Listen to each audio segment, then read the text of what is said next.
अस्सलामुअलैकुम, very good morning, सुबह खैर। मैं हूँ आपके साथ Nabiha Ijaz Khan and happy Friday.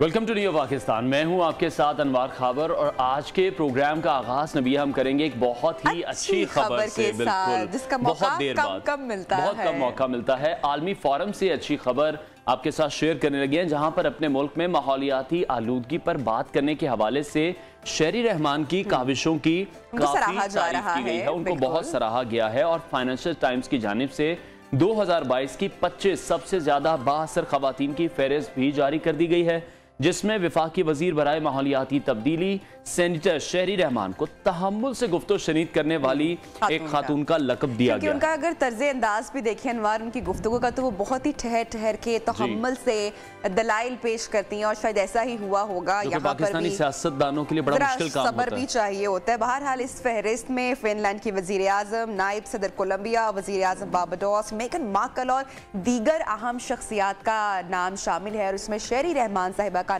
नाम आना आई एम श्योर फखर की बात है पाकिस्तान के लिए। और पाकिस्तान का जो केस है माहौलियाती आलूदगी के हवाले से, वो बहुत ही अच्छे तरीके से शेरी रहमान साहिबा ने अनवार रिप्रेजेंट किया है आलमी फोरम पर, विच इज़ गुड। स्कॉटलैंड की फर्स्ट मिनिस्टर का ये कहना है कि शेरी रहमान ने एक फंड कायम करने में कलीदी किरदार अदा किया है, जिसकी वजह से आलमी जनूब में बहुत से लोगों को अनवार एक नई उम्मीद मिली है। तो बहरहाल ये तो प्रोग्राम के आगाज में हमने आपके साथ एक अच्छी खबर शेयर की। अब नजर डालेंगे और टॉप स्टोरी। असेंबलियों की तहलील पर तहरीक इंसाफ कंफ्यूजन का शिकार, मिशन जरदारी भी मंजिल की जानिब गामजन। इमरान खान और परवेज इलाही की मुलाकात भी तसल्लियों तक महदूद। क्या पंजाब और KPK में सब अच्छा है? टेस्ट नहीं T20 इंग्लिश टीम ने शाहीनों को तकनीक का नाच नचा दिया। 112 बरस बाद क्रिकेट की तारीख बदल गई। लाहौर में बच्चों के अगवा, ज्यादती, कत्ल के वाकयात में इजाफा। क्या पुलिस महज तमाशा देख रही है? सर्दी से दांत तो बचते हैं, मगर सर्दी में दांतों की हिफाजत कैसे की जाए? और इसके अलावा टेक्नोलॉजी की दुनिया से, साइंस के मैदान से और हेल्थ के हवाले से वायरल वीडियोस भी आज के प्रोग्राम का हिस्सा होंगे। अनवार, क्या हो गया? पता नहीं क्या हो गया। कल के मैच में क्या हो गया? टेस्ट सीरीज का जो शोर था, इंग्लैंड की चर्चा 17 साल बाद। T20 सीरीज जैसा उन्होंने परफॉर्म किया है, वो T20 सीरीज फॉर्मेट के अकॉर्डिंगली परफॉर्म किया है। और सबसे हैरानकुन बात यह है कि जो इत्तलात थी कि इंग्लैंड के प्लेयर्स बीमार थे, खराब है, इन्फेक्शन है, तबीयत नासाज है, तो उस पे शोएब अख्तर ने गालिबन ये स्टेटमेंट दी कि अगर अभी इनकी तबीयत तंदुरुस्त होते तो फिर क्या होता? ये हमारे साथ क्या हशर करते? मतलब 75 ओवर्स में 12 साल रिकॉर्ड टूट गया है। मुझे तो इस बात को कंफर्म करना और पहले मतलब देखना ही थोड़ा सा शॉकिंग लगा कि इतना बड़ा रिकॉर्ड ब्रिटिश टीम ने, इंग्लिश टीम ने तोड़ दिया है, कायम किया है। बिल्कुल। और जिस तरह से कल भी हम नबिया शो में बात कर रहे थे, अब एक साहब हमारे साथ मौजूद थे, तो उनके कॉन्फिडेंस के लेकर भी बात हो रही थी। जब मैंने उनको बोला कि भाई इंग्लिश टीम तीनों फॉर्मेट में बड़ी जबरदस्त स्ट्रांग है, तो वो थोड़ा सा तो एक साहब ने कहा था नहीं, पाकिस्तान रैंकिंग में 5वें नंबर पर है। देखते हैं, अभी तो पहला दिन गुजरा है, अभी तो पहला दिन गुजरा है। अब देखते हैं कि आज भी T20 खेलेंगे या फिर आज टेस्ट सीरीज की तरह खेलेंगे, पाकिस्तानी बल्लेबाज क्या करेंगे। और हमने देखा कल 4 सेंचुरीज हुई हैं, मतलब तो बड़ा अच्छा फिगर देखने में आया है, जिस तरह से इंग्लिश प्लेयर्स खेले हैं। पाकिस्तान के बॉलिंग अटैक की हम बात करते करते थकते नहीं, दुनिया सराहती है पाकिस्तान के बॉलिंग अटैक को। सपोर्टिव नहीं थी, कल क्या हो गया? सपोर्टिव नहीं थी। इस हवाले से देखें, मीम्स भी कुछ सोशल मीडिया पर थे कि नेशनल हाईवे ने ये पिच रेडी की है, क्योंकि नासिर हुसैन ने कहा कि एक बिल्कुल जो स्ट्रेट सड़क है उस तरह की पिच बनाई गई है। तो मेरा ख्याल है बॉलर्स भी उसमें क्या करें। फील्डिंग में भी हमने कुछ मसले मसाइल देखे। तो स्पोर्ट्स एनालिस्ट इमरान हमारे साथ मौजूद हैं। इमरान, बहुत शुक्रिया हमें स्टूडियोज में ज्वाइन करने के लिए। किस तरह से आप देख रहे हैं ये जो T20 टेस्ट सीरीज? सबसे पहले तो जो शेफ है ना, उसको तलाश करेंगे। मसाला तेज कर दिया था शायद, मसाला या तो तेज हो गया था, बीमार थे, डबल डोज दे दी खिलाड़ियों को, समझ नहीं आ रहा। बहरहाल बात असल में वही है कि आपने एक तरह से, मैं ये कहूंगा कि सुसाइडल अटैक किया है अपने ऊपर, ठीक है, कि आपने विकेट वो बनाई है कि जिसको क्रिकेट की टर्म में कहते हैं फटा विकेट। यानी फटा विकेट, इसमें जाओ, खेलते चले जाओ, मारते चले जाओ। जिस तरह आपने मोटरवे की बात की है कि बिल्कुल सेम वही विकेट है। आपने चले फिर इसका तो फायदा फिर पाकिस्तान टीम को भी होगा ना आगे इंशाल्लाह। अगर देखें, पाकिस्तान को हो सकता है अगर आप पे पार्टनरशिप लग जाती है, लेकिन प्रॉब्लम ये है, आप देखें एक बार एक इंसिडेंट होता है ना, उससे सीखते हैं। आपने ऑस्ट्रेलिया के खिलाफ भी यही मिस्टेक की थी, जिसका खमियाजा भुगता था। उस पर आपको डीमेरिट पॉइंट मिला था। डीमेरिट पॉइंट क्या होता है? जब कुछ सर्टेन डीमेरिट पॉइंट हो जाते हैं, उस ग्राउंड के ऊपर पाबंदी लग जाती है। विकेट की क्वालिटी की वजह से आपको डीमेरिट पॉइंट मिला था, आपने फिर वही काम किया। विकेट अगर आप हमें समझाएंगे ताकि समझने वालों को भी आसानी हो कि हुआ क्या कल। मैं वही उसी पे आ रहा हूँ कि देखिए, आपने विकेट बनाई, बिल्कुल फ्लैट विकेट बना दी, जिससे अंदाजा ये होता है कि एक जो फियर फैक्टर होता है हमेशा से, वो नजर आ रहा है कि आपको ये था कि जरा सी अगर आपने सपोर्टिव विकेट बना दी या थोड़ा सा अगर विकेट ऐसी कहीं आपकी बैटिंग लाइन एक्सपोज ना हो जाए। और रमीज राजा इस किस्म का बयान दे चुके हैं माजी में कि हम क्या ऑस्ट्रेलिया को मतलब प्लेटफॉर्म दे सकते थे, इस तरह की बात उन्होंने की थी। यहां पर आपने फिर वही किया।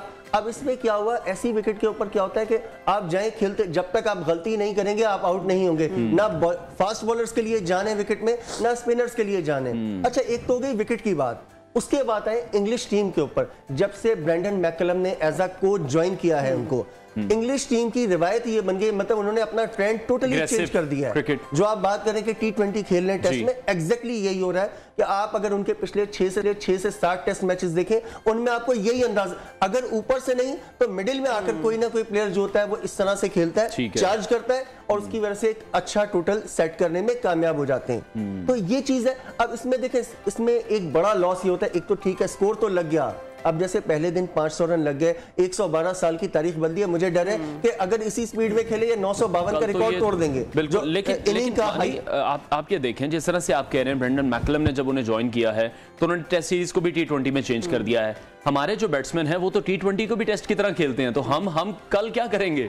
देखें, यही तो प्रॉब्लम है। अब आपके ऊपर क्या हुआ, इतना टोटल लग गया है, ऑलरेडी आप प्रेशर में आ चुके हैं। हालांकि विकेट वही है, ठीक है विकेट वही है, लेकिन पहले बैटिंग करना और इतने बड़ा टोटल आपके ऊपर लगा हुआ, उसके बाद बैटिंग करना, आपका फ्रेम ऑफ माइंड डिफरेंट होता है, क्योंकि आपका फोकस चला जाता है अपने आप को सेव करने पे, आप बैकफुट पे चले जाते हैं। इसमें फिर सबसे पहली आपकी प्रायोरिटी होती है कि आपने फॉलो ऑन से बचना होता है, यानी आपका डेफिसिट जो है कम से कम 200 रन से कम रह जाए, देन आप फॉलो ऑन से बचते हैं। यानी अब अगर फर्ज कर लें वो 600 रन भी मारते हैं मिसाल के तौर पे, आपका पहला फोकस होगा कि आप 400 से 400 प्लस करें। फिर आप आगे का सोचेंगे। तो जब ये चीज होती है उसमें ज़ाहिर आप, अब यही है पाकिस्तान टीम के लिए कि ये कोशिश करें कि पार्टनरशिप जितनी बड़ी से बड़ी पार्टनरशिप ने लंबी इनिंग्स खेले, लेकिन आपने डिफेंसिव नहीं होना। अगर आप डिफेंसिव हुए इस सूरत हाल में, फिर आप मारे जाएंगे, आपको मतलब फिर तो आपके पास चांस नहीं होगा। जैसा कि आपने जिक्र किया और आपने हाईलाइट भी किया पिच कंडीशंस की बात की, तो वो जो तबसरा करने वाले हैं वो यही कह रहे हैं कि अगर यही pitch condition, ground condition Australia में भी, मेलबर्न के ग्राउंड में होती तो वहां पर भी हर टीम 300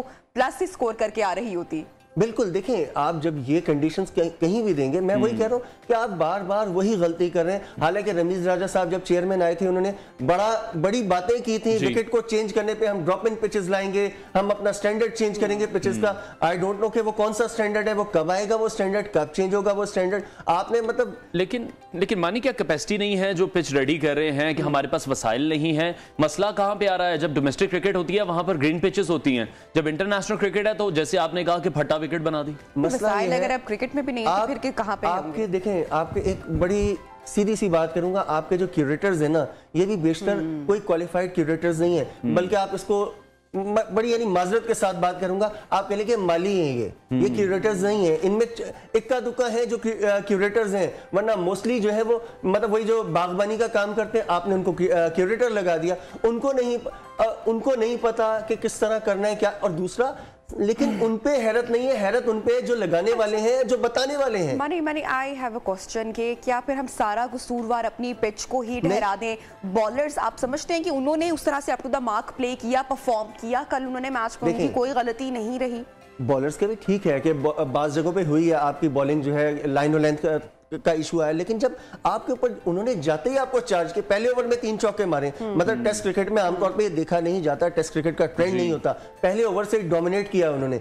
और फिर एक 73 फोर्स इन 75 ओवर्स। फर्क जो नजर आया मैं आपको बताऊं, आपकी जो बॉलिंग लाइन, स्पेशलिस्ट जो बॉलर हैं, इनके सबके मिला के टोटल टेस्ट मैचेस जो हैं 16 या 17 टेस्ट मैचेस हैं, ठीक है, उनमें से सिर्फ 12 या 13 नसीम शाह के हैं, बाकी आपने इतनी इनएक्सपीरियंस बॉलिंग लाइन है आपकी। और on the other hand England की आप बैटिंग लाइन देखें, एक्सपीरियंस बैटिंग लाइन है, ये भी बहुत बड़ा फर्क है। लेकिन इसका मतलब जिस तरह से आप कह रहे हैं पहले ओवर में आती है, हमने भी देखा 3 चौके उन्होंने लगाए, तो वो तो फिर गेम प्लान के साथ आए, उन्हें कंडीशंस का बिल्कुल पता था। ये जो वो खबरें कुछ आ रही थी कि वो लोग बीमार हैं, कोई प्लानिंग तो नहीं बैकएंड पे चल रही थी? बीमारी तो कल नजर आई है, मतलब बीमार मुझे लग रहा है पहले वो बीमार नहीं थे, असल तो बीमारी ये चौकों की जो बीमारी कल उन्होंने दिखाई है। बात ये कि बिल्कुल वो गेम प्लान के साथ आए। आप ठीक है, आपने गेम प्लान आपका होगा, लेकिन जब आपके सामने कंडीशन जब ऐसी आ जाती है ना, आपके हाथ में कुछ नहीं रहता। यहाँ पे देखें, एक चीज ये थी, आपने ऑब्वियसली पिच को पहले से रीड किया होगा, पिच देखी होगी, या तो आपने सही से रीड नहीं किया, और अगर आपने रीड किया था तो आपको चाहिए था कि एक आप एक्सपीरियंस फास्ट बॉलर को टीम में तो फिर बड़ी गलती है, बड़ी कोताही है, बड़ी नजरअंदाज किया गया है कि अगर पहले से रीड नहीं किया पिच को, आई मीन कि ये एक्सेप्टेबल है?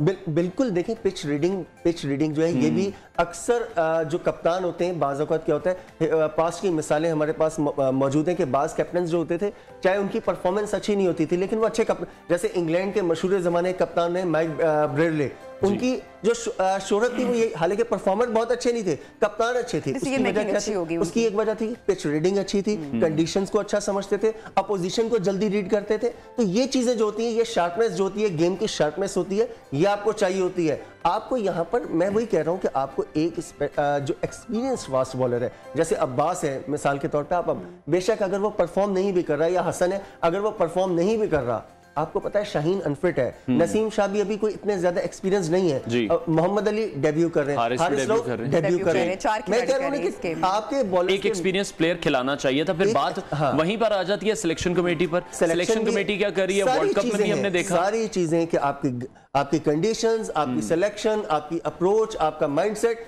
सारी चीजें जो है जितने भी हैं वहां पे फ्लॉज नजर आ रहे हैं। और इनको इतने सालों बाद पाकिस्तान में क्रिकेट वापस आ रही है, 17 साल बाद टेस्ट सीरीज हो रही है।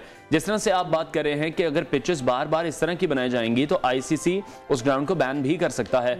हम इस पोजीशन में अब हैं इतने सालों बाद कि हम दोबारा से कोई बैन बर्दाश्त कर सकें, या किसी शहर का कोई इंपॉर्टेंट स्टेडियम बैन हो जाए? मतलब देखिए, बैन होना एक वो तो ठीक है कि नुकसान जो होगा सो होगा, जो एम्बेरसमेंट आपको होती है, आपको पता है क्रिकेट में ये बहुत बड़ा एक एम्बेरसिंग वो होता है कि किसी ग्राउंड के ऊपर बैन लगा दिया जाए। मतलब ये चीज बताती है कि आपकी प्रोफेशनल अप्रोच कितनी है, आपको मतलब अवेयरनेस कितनी है, उसको एक्सपोज हो जाते हैं जब अगर आपके ऊपर इस किस्म का बैन लगता है। मतलब मैंने कहा ना, एक बड़ा शर्मिंदगी का बाइस होता है कि किसी ग्राउंड पे डेंजरस होने की वजह से, विकेट के डेंजरस होने की वजह से, या लो क्वालिटी विकेट होने की वजह से अगर मैं मतलब मुझे याद है कि एक मरतबा वेस्ट इंडीज का एक मैच था जो पहले ही दिन खत्म कर दिया गया था क्योंकि विकेट जो थी डेंजरस हो गई थी। कुछ ही देर में 3-4 प्लेयर्स के बॉल लगा था और बहुत जल्दी प्लेयर्स, मतलब अनइवन विकेट था, तो मैच को कॉल्ड ऑफ कर दिया गया, खत्म। और उस पर वेस्ट इंडीज के ऊपर बहुत ज्यादा तनकीद हुई थी दुनिया भर से। तो वो चीज है कि आपको यार खुदारा आप इन चीजों को आप समझे, मतलब मेरी समझ नहीं आ रहा आप कौन से स्टैंडर्ड्स की बात करते हैं। आप जब मिसालें देते हैं तो ऑस्ट्रेलिया की और न्यूजीलैंड की आप बात करते हैं। क्रिकेट वो खेल है जिस पर पाकिस्तान में सबसे ज्यादा पैसा लगाया जा रहा है, जिसमें पाकिस्तान सबसे ज्यादा लोग इसको देखते हैं। उसके बावजूद ये हालात हैं, तमाम वसाइल हमारे पास मौजूद हैं, हमारा फोकस ही क्रिकेट पर है। इतना फोकस्ड होने के बावजूद भी ये जो छोटे छोटे पॉइंट्स हैं, क्यूरेटर्स की आप बात कर रहे हैं, आप टीम के सिलेक्शन की बात कर रहे हैं, इनएक्सपीरियंस प्लेयर्स की बात कर रहे हैं, इन पर फिर भी काम नहीं किया जा रहा। सर बात ये सबसे बड़ी बात फोकस, खुदा के लिए मैं कह रहा हूं कि आप कर लें क्रिकेट के ऊपर। आपने जिस तरह कहा ना कि क्रिकेट पर फोकस है, अभी ऐसा लग रहा है कि आपका सिर्फ क्रिकेट के ऊपर फोकस नहीं है, आपका जातियात के ऊपर ज्यादा फोकस है। स्ट्रेट अवे मैं ये बात करूंगा कि आप अपनी अना की वजह से आपने मतलब आपको पता है कि सारे फैसले आपने करने, आप ना किसी से आप मशवरा कर रहे हैं, चेयरमैन साहब हो या जो भी आपके करता धरते हैं, ना किसी से वो मशवरे कर रहे हैं, ना वो सीख रहे हैं। चले आप मशवरा ना करें, खुदा ना आप सीखें तो सही यार। बिल्कुल, चले हम जरा अब बात करते हैं कि अब क्या ऑप्शंस पाकिस्तान के पास रह जाती हैं। जिस पिच कंडीशन की आप बात करें, पाकिस्तान के लिए वो कितनी फायदेमंद होगी, और कौन सा प्लेयर आपको चलता हुआ दिखाई दे रहा है? क्योंकि हमने देखा है वर्ल्ड कप T20 में भी के दुआएं तो रंग लेकर आई हैं, मोजा तो तब भी हुआ है, पाकिस्तान फाइनल तक पहुंच गई, लेकिन आखिर कब तक? देखिए, अभी अगर तो आप इस मैच की बात कर रहे हैं, सेम पिच कंडीशन, हाँ, इन्हीं कंडीशंस में आपको अब आपके पास एक ही चारा है कि आप जो है जाएं अपना नेचुरल गेम खेलें। अब देखें, ऐसा भी नहीं, ठीक है कि आपके ऊपर एक बड़ा स्कोर लगे। अभी पहली चीज तो ये है खैर कि इंग्लैंड को जल्द से जल्द आउट कर लें, क्योंकि मैंने कहा ना कि 500 ने कल किया, अगर आज भी वही पेस रखते हैं तो टेस्ट इनिंग का हाईएस्ट स्कोर जो है 952 हाईएस्ट है। ठीक है, अभी तो मतलब ऐसा ना हो कि खुदा न खास्ता एक और रिकॉर्ड हम देखें, लेकिन आप जितना जल्द से जल्द उनको आउट करें उसके बाद आपने जाकर आपकी कोशिश ये होनी चाहिए कि आप पार्टनरशिप, बड़ी पार्टनरशिप लगाएं और विकेट बचा के रखें। एटलीस्ट कम से कम 2 प्लेयर्स को आपके यानी आम सेंचुरी वेंचुरी नहीं, बड़ी इनिंग खेलनी पड़ेगी। जिस तरह यूनुस खान ने खेली थी अगेंस्ट श्रीलंका के 600 के अराउंड स्कोर लगा हुआ था, उन्होंने जाके ट्रिपल सेंचुरी की थी इतने बड़े यानी प्रेशर के बाद। तो ऐसी चीज आपको चाहिए, कोई डबल सेंचुरीज करें प्लेयर या कोई उससे बड़ी इनिंग खेले। पर उसके पीछे बहुत ज्यादा एक्सपीरियंस है यूनुस खान का, और हमारे पास इतना एक्सपीरियंस बैट्समैन भी कोई नहीं है। आप नहीं बैट्समैन ठीक है, आप ऐसा नहीं है, आपके पास जिस तरह ओपनर्स आपके अच्छे, टेस्ट क्रिकेट में आपके ओपनर्स अच्छे निकले हैं, जैसे अब्दुल्ला शफीक की बात करें, इमाम की बात करें, टेस्ट क्रिकेट में अच्छे फॉर्म में है। बाबर ने टेस्ट क्रिकेट में अजहर को बिल्कुल, अजहर पे बहुत ज्यादा जिम्मेदारी बनती है क्योंकि इस वक्त आपके सबसे एक्सपीरियंस प्लेयर है, लेकिन अनफॉर्चुनेटली मिसबा और यूनुस के जाने के बाद वो अपनी फॉर्म को कैरी नहीं कर सके। उनके शेल्टर में जब तक थे तो वो परफॉर्म करते रहे, जब उनके ऊपर आया तो उसके बाद वो इनकंसिस्टेंट हो गए, तो उनके ऊपर बहुत बड़ी जिम्मेदारी है। ठीक है, बहुत शुक्रिया। स्पोर्ट्स एनालिस्ट इमरान मानी हमारे साथ इन कॉन्वर्सेशन थे। मानी बहुत शुक्रिया। और जिस तरह से मानी भी कह रहे थे कि बहुत ज्यादा फोकस करने की जरूरत है, जो क्यूरेटर्स हैं पिचेस जिस तरह से बनानी चाहिए उस पर भी हमने डिस्कशन की। लेकिन सबसे पहले तो ये होना चाहिए कि जो है मजीद स्कोर या मजीद कोई जल्द से जल्द आउट किया जाए, रिकॉर्ड ना बना ले इंग्लिश टीम। सो बहरहाल best wishes to green shirts, जो कि अभी तो वाइट फॉर्मेट में प्ले कर रही हैं, ऑब्वियसली टेस्ट सीरीज है, और होपफुली कि जो यही कंडीशंस हैं वो पाकिस्तान के लिए भी अनवार फायदेमंद बैटिंग उनकी तरफ से भी देखें। चले उम्मीद हम अच्छे की रखते हैं और बेस्ट विशेस कहते हैं अपनी टीम को। ब्रेक लेते हैं, ब्रेक के बाद आपको ज्वाइन करते हैं। स्टे विद अस।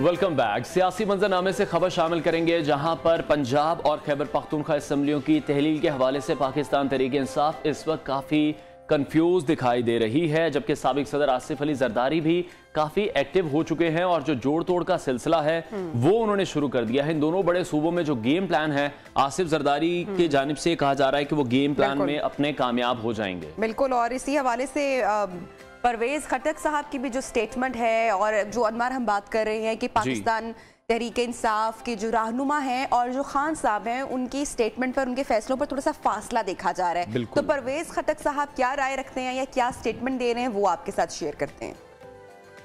नहीं हूँ, क्योंकि मैं पार्टी का अहदेदार हूँ, एक सदर हूँ और डिफेंस मिनिस्टर हूँ, मेरे ज़ाती ताल्लुक भी है।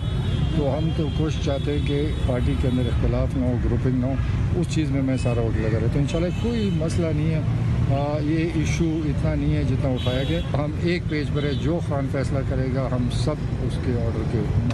परवेज खटक साहब की स्टेटमेंट आपने सुनी। दूसरी जानिब इमरान खान साहब और परवेज इलाही की भी मुलाकात हुई है, और इमरान खान साहब के फैसले पर परवेज इलाही साहब भी सर तस्लीम खम करते हुए दिखाई दे रहे हैं। लेकिन यहाँ पर ये एक सिचुएशन है कि क्या ये पूरा मामला इतना आसान होगा जितना दिखाई दे रहा है। इस मुलाकात के हवाले से भी बड़ी पहले बात हो रही थी कि मुलाकात नहीं हो पा रही, कोई कंफ्यूजन है, इन दोनों में कोई दूरियां हैं। जो वफाकी वजीर दाखिला है राना सनाउल्लाह, उनकी स्टेटमेंट भी सामने आई है और वो ये कह रहे हैं कि पाकिस्तान तहरीक इंसाफ और इमरान खान जो हैं वो सिर्फ और सिर्फ इस मुल्क को अनारकी की तरफ धकेलना चाहते हैं। उन्होंने मजीद क्या कहा वो भी देख लेते हैं।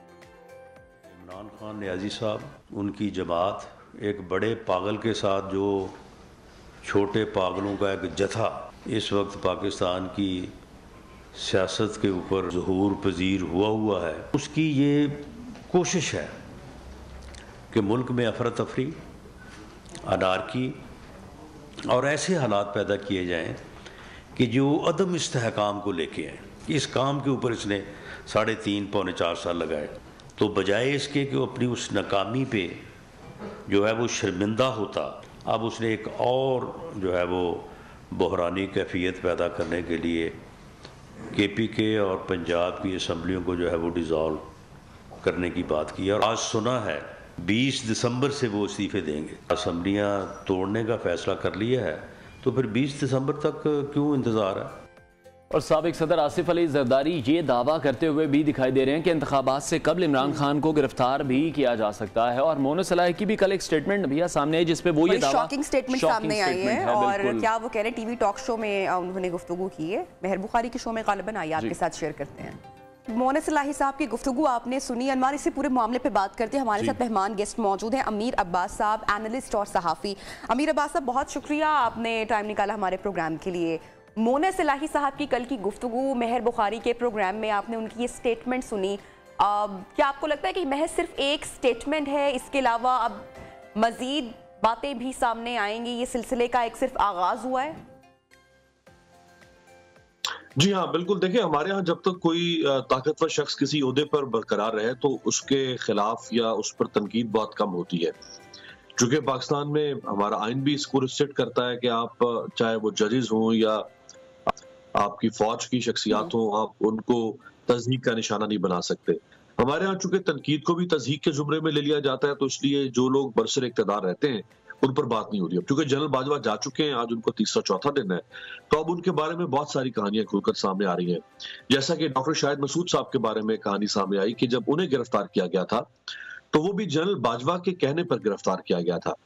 फिर एक सहाफी इमरान खान साहब के पास गए और उन्होंने जनरल इमरान खान साहब से कहा, चूंकि वो उस वज़ीर आज़म थे, कि शाहिद मसूद साहब को गिरफ्तार तो कर लिया FIA ने, लेकिन कम से कम आप इतने अहकाम तो दें कि उन्हें हथकड़ी ना लगाई जाए। ये एक तज़हीक है उनकी, उन्हें हथकड़ी लगाकर अदालत पेश किया जाता है जी। जिस पर इमरान खान साहब ने फौरन उस वक्त के जो DG FIA थे बशीर मेमन, उन्हें फोन किया और उनसे कहा कि आप डॉक्टर शाहिद मसूद को हथकड़ी ना लगाएं। लेकिन अगले ही दिन जब डॉक्टर शाहिद मसूद को दोबारा पेश किया गया तो मालूम हुआ कि उनको पहले एक हथकड़ी लगती थी, अब शायद 2 लगा दी गई। और मजीद जब इन्वेस्टिगेट किया गया तो पता चला कि ये तो जनरल बाजवा करवा रहे थे। इसी तरह बहुत सारे वाकयात हैं जो अब आइंदा खुलकर सामने आएंगे। कुछ ऐसे वाकयात हैं जिनका मैं भी यानी शाहिद हूँ, मैं भी उन ब्रीफिंग में या उन मुलाकातों का हिस्सा हूँ जिनमें जनरल बाजवा ने हमारे सामने बहुत सारे लोगों के खिलाफ कहा, बहुत सारे लोगों के हक में कहा जी। सो अब ये चूंकि वो चले गए हैं तो बातें करेंगे, निकालेंगे, बाहर आएंगे। ठीक है अमीर, ये बताएगा जिस तरह से मोनस इलाही कह रहे हैं कि जब जनरल बाजवा पाकिस्तान तहरीक इंसाफ की सपोर्ट में थे तब तो उनकी बहुत ज्यादा तारीफें होती थी, जब वो सपोर्ट करते नहीं दिखाई दे रहे हैं, उन्होंने कहा कि फौज अब सियासत में किरदार अदा नहीं करेगी, तो उन पर बहुत तनकीद की जा रही है, सोशल मीडिया पर ट्रेंड चलाए जा रहे हैं। PTI और काफ लीग का मौक़िफ़ डे बाय डे हम देख रहे हैं कि चेंज होता जा रहा है। इत्तेहादी हैं, परवेज इलाही ये कहते हैं कि जो उन्हें वज़ारत आला मिली है इमरान खान की अमानत है, जब कहेंगे असम्बलियां तहलील कर देंगे। और मोनस इलाही की ये स्टेटमेंट, कुछ तजाद आपको नजर आ रहा है? देखिए, ये जो स्टेटमेंट है मोनस इलाही की कि जब तक बाजवा साहब आपके साथ थे तो आप उनकी तारीफ कर रहे थे, अब वो साथ नहीं है तो आप उनके ऊपर तनकीद कर रहे हैं, इसमें थोड़ा सा तजाद है। अगर तो बाजवा साहब आपके साथ नहीं है तो फिर तो समझ में आती है बात जो मोनस इलाही की कि आपको तनकीद नहीं करनी चाहिए। ठीक है, जब तक साथ थे, जब नहीं है तो कोई बात नहीं। सवाल ये नहीं था कि वो साथ नहीं है, सवाल ये है कि क्या वो दूसरों के साथ खड़े हो गए, वो मौजूदा हुकूमत के साथ खड़े हो गए जी। अगर वो इमरान खान को निकालने का हिस्सा बने जनरल बाजवा, अगर उन्होंने इमरान खान के इत्तेहादियों को गो हेड दिया कि आप छोड़ दें इमरान खान, सो फिर इमरान खान का शिकवा बचा होगा। हाँ, ये शिकवा गलत है इमरान खान का अगर वो ये कहें कि जनरल बाजवा मेरी हुकूमत को वापस लाएं या मेरी हुकूमत को बहाल करें। उनका शिकवा ये नहीं था, उनका शिकवा ये था कि आपने मेरी हुकूमत गिराई, मेरी हुकूमत बनाई क्यों नहीं, ये शिकवा नहीं है। मेरी हुकूमत गिराई क्यों शिकवा ये? तो हुकूमत गिराना तो काम नहीं था ना जनरल बाजवा का, ना ही हुकूमत बनाना काम था। अगर 2018 में बनाई तो क्यों बनाई, ना बनाते भाई। अगर उस वक्त जनरल फैज हमीद के साथ मिलकर हुकूमत बनाई तो क्यों बनाई, ना बनाते। अगर बनानी थी तो फिर वो भी एक गुनाह था, ये भी गुनाह है गिराना। ठीक। किसी शख्स की इलेक्टेड गवर्नमेंट को टॉपल कर देना किसी कॉन्स्पिरेसी के तहत या किसी साजबाज के जरिए से, उसकी भी कैसे तायद की जा सकती है। तो इमरान खान को शिकवा इस बात। ठीक। अच्छा अमीर अब्बास साहब, ये अगर पूरी सिचुएशन का जायजा लिया जाए तो मसले की जड़ आप क्या समझते हैं? क्या मसला सिर्फ अर्ली इलेक्शन ही है या फिर पाकिस्तान तहरीक इंसाफ कुछ और चाहती है, कुछ और फायदा हासिल करना चाहती है? इफ यस तो वो क्या है? नबिया, एक है मसला और एक है हल। मसला ये नहीं है इलेक्शन, हाँ हल सिर्फ इलेक्शन है। इलेक्शन के अलावा और कोई हल नहीं है डेमोक्रेसी में। ठीक है, अगर कोई बादशाहत होती तो हल मुख्तलिफ था, अगर यहाँ कोई फिफडम होती, कोई शेखडम होती तो हल डिफरेंट था। ये डेमोक्रेसी है, डेमोक्रेसी में हल सिर्फ इलेक्शन होता है। हमारे ही इसी खित्ते के यानी एशिया का मलेशिया, आज से 2 हफ्ते पहले वहां इंतखाबात हुए। हालांकि वहां की पार्लियामेंट की मुद्दत अभी 10 महीने के बाद मुकम्मल हुई, लेकिन वहां चूंकि हमारी ही तरह पॉलिटिकल क्राइसिस चल रहा था, तो वहां जो प्राइम मिनिस्टर थे इस्माइल याकूब साबरी, उन्होंने पार्लियामेंट की मुद्दत मुकम्मल होने से 10 महीने पहले पार्लियामेंट को डिसॉल्व करके इलेक्शन करवा दिया। ये हमारी तरह की डेवलपिंग नेशन है। अब आप बरतानिया को देख लें जो डेवलप नेशन है, 2015 से लेकर अब तक 6 प्राइम मिनिस्टर वहां तब्दील हो चुके हैं और तकरीबन हर 1.5 साल के बाद वहां या हुकूमत जारी है या इलेक्शन हो रहा है। जी, इलेक्शन ही डेमोक्रेसी में हल होगा। अब आ जाए मसले की तरफ। पाकिस्तान में मसला इलेक्शन नहीं है, पाकिस्तान में मसला है ये जो पॉलिटिकल इंटरवेंशन है नॉन पॉलिटिकल फोर्सेस की।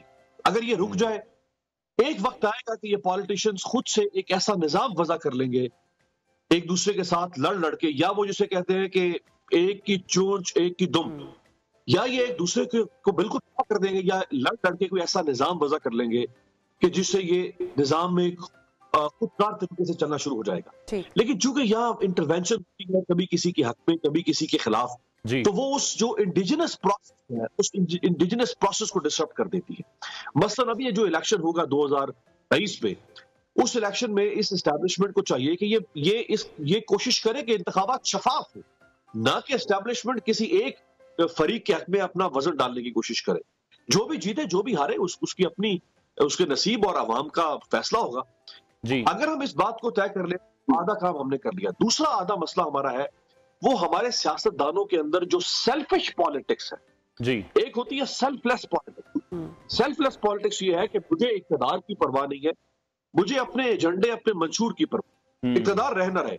हमारे यहाँ चूंकि ये हरीस हैं, खुदगर्ज हैं, लालची हैं, ये इक़्तिदार के बगैर सर्वाइव नहीं कर सकते। जैसे मछली पानी के बगैर तड़पती है, ये इक़्तिदार से बाहर तड़पते हैं। वो इमरान खान हो, वो नवाज शरीफ हो, फासिल सरदारी, आप देखें ना कि ये 70 साल के होकर भी इक़्तिदार छोड़ने को तैयार नहीं होते। बिल्कुल, तो जिस तरह से आप कह रहे हैं इतना टेन्योर ये लोग गुजार चुके हैं। अगर हम आसिफ जरदारी की बात करें, नवाज शरीफ की बात करें, एक्सपीरियंस पॉलिटिशियन हैं। इमरान खान के तर्ज सियासत को आप किस तरह से देख रहे हैं? वो जो डायरेक्शन देते हैं, तमाम जो बाकी जमातें हैं उन्हें टेंशन पड़ जाती है, खलबली सी मचा देते हैं। इमरान खान अपनी स्टेटमेंट देकर धरने की बात कर लें, लॉन्ग मार्च की बात कर लें, या फिर अभी जो वो तारीख पर तारीख देते जा रहे हैं, आप देख रहे हैं कि सब लोगों को, तमाम जमातों को एक्टिव करके खुद वो बैकएंड पर बैठ जाते हैं और फिर तमाशा देखते हैं। जी हाँ, आप देखें ना, जब उन्होंने लॉन्ग मार्च की कॉल की तो लॉन्ग मार्च की कॉल 28 अक्टूबर की थी। उससे कोई हफ्ता 10 दिन पहले ही फेडरल गवर्नमेंट ने पुलिस और रेंजर्स को इकट्ठा करना शुरू कर दिया इस्लामाबाद में। 1.5 महीने तक सिंध की पुलिस, रेंजर्स, बाकी अलाइड फोर्सेस उनको लाके बिठा दिया। बाद में इमरान खान साहब ने पिंडी से ही कहा कि मैं वापस जा रहा हूं। तो फेडरल गवर्नमेंट के नफ्स का तो उन्होंने इम्तिहान लिया और करोड़ों रुपए उन्होंने सिक्योरिटी के नाम पर फेडरल गवर्नमेंट के जाया भी करवा दिए। फिर उन्होंने, जब गवर्नमेंट ने उनके इस्तीफे मंजूर किए कौमी असम्बली से, तो उन्होंने एक गैर मुतवक्किल कर दिया कि मैं खुद इलेक्शन लड़ूंगा। खुद इलेक्शन लड़ा और तकरीबन एक के अलावा सारी सीटें जीत गए। अब वो सारी सीटें खाली होंगी, उन पर फिर इलेक्शन होगा। तो वो बार बार इस हुकूमत के नफ्स का इम्तिहान ले रही है। दरअसल हम इस वक्त जिस दौर से गुजरे हैं, ये एक सियासत की आसाब शिकन जंग है। इमरान खान के आसाब हैं या पीडीएम के आसाब टूटते हैं, ये है असल इम्तिहान। अब इमरान खान एक स्पोर्ट्समैन रहे हैं, उनकी पॉपुलैरिटी भी इस वक्त बहुत ज्यादा है, मकबूलियत है अवाम में उनकी एक खास पैमाने पर। ऑपोजिशन चूंकि और है नहीं के अंदर, अगर कोई और ढंग की ऑपोजिशन होती तो शायद इमरान खान को इतनी पॉपुलैरिटी ना मिलती। क्योंकि कोई ऑपोजिशन ही नहीं है मुल्क में। जमात इस्लामी आप देख लें, वो उसको कोई सरोकार ही नहीं है मुल्क के अंदर क्या हो रहा है। जो पार्लियामेंट के अंदर ऑपोजिशन है की सूरत में, वो इंतहाई यानी शर्मनाक है वो ऑपोजिशन के नाम पर, तो ले देंगे पर बचता है लोगों की नजर में। सो ऑपोजिशन हर दौर में ठीक है। बहुत शुक्रिया तज़कियाकार अमीर अब्बास हमारे साथ इन कॉन्वर्सेशन। कहना था कि जो हल है वो इंतखाबात में ही है और इंतखाबात की तरफ ही जाना पड़ेगा। जो जमातें हैं, खासकर पीटीएम और जो हुकूमत है, वो बिल्कुल भी इसके ऊपर राजी दिखाई नहीं दे रही और उसको पाकिस्तान तहरीक इंसाफ की जीत समझी जा रही है। अगर अर्ली इंतखाबात की तारीख दी जाती है तो जो पीटीएम इस वक्त हरगिज नहीं चाहती है। अच्छा अनवर, प्रोग्राम में इस वक्त आगे बढ़ते हैं और एक ऐसी शख्सियत का चर्चा करेंगे जो कि 2 दिन से सोशल मीडिया पर छाए हुए हैं। जब मैंने इस शख्सियत को रीड किया, जब देखा, तो पहला मैसेज ऑफिस के ग्रुप में भेजा कि इनको जनाब बुलाना है या मुलाकात करवानी है हमारे देखने वालों के लिए, क्योंकि ये कोई आम इंसान नहीं है जनाब। इनके गोल्ड मेडल्स की हर तरफ धूमें मची हुई हैं, और धूमें क्यों ना मची हो, इन्होंने दो या 4 नहीं बल्कि पूरे अनवार 29 गोल्ड मेडल हासिल किए। किस तरह से कौन है ये लोग? मतलब कि एक तांबे का तमगा लेना भी कोई वो जो पुरानी हमारी अम्मियां मिसालें देती है ना कि खाला जी का घर नहीं होता। बड़ी स्ट्रगल, बड़ी मेहनत, बड़े ख्वाब और उन ख्वाबों को पूरा करने का हौसला चाहिए होता है, जो कि इन शख्सियत में है जिनका नाम है डॉक्टर हाफिज वलीद मलिक साहब। तो अनवार इनसे बात करते हैं, थोड़ा सा उनकी जज्बात भी जानते हैं। वलीद, बहुत शुक्रिया आपके वक्त। आप किस तरह से समझते हैं 5 बरस में 29 गोल्ड मेडल हासिल करना एक बहुत बड़ा कारनामा है? किन किन शोबों में ये मेडल्स मिले हैं आपको? हालांकि मज़ामीन के एतबार से अगर देखा जाए तो मेरा ख्याल है सिर्फ जो सालाना मेडल्स की तादाद है वो 19 बनती है। Such an inspiration. जी, इसमें यह होता है कि डिस्टिंक्शंस के मेडल्स होते हैं, हाईएस्ट मार्क्स के मेडल्स होते हैं, और पोजीशंस जो होती हैं उनके मेडल्स बनते हैं, और कुछ हमारे स्ट्रीम्स प्रोफेसर्स होते हैं, उनके जो मेडल्स होते हैं उनके नाम के मेडल्स होते हैं। मैंने anatomy, physiology, biochemistry first and second profession में मेडल्स लिए, और आई के अंदर लिए, ईएनटी के अंदर लिए, मेडिसिन के अंदर आया मेरा, और पैथोलॉजी में होता है, माइक्रोबायोलॉजी में होता है। डॉक्टर वलीद, आपसे जानना चाह रही हूँ कि हम छोटी सी भी कोई कामयाबी हासिल करें तो उसकी खुशी, उसकी एक्साइटमेंट इतनी ज़्यादा बढ़ जाती है, और 29 गोल्ड मेडल्स हासिल करने का एजाज़ आपको हासिल है, तो क्या उस वक्त जज्बात थे और अभी है?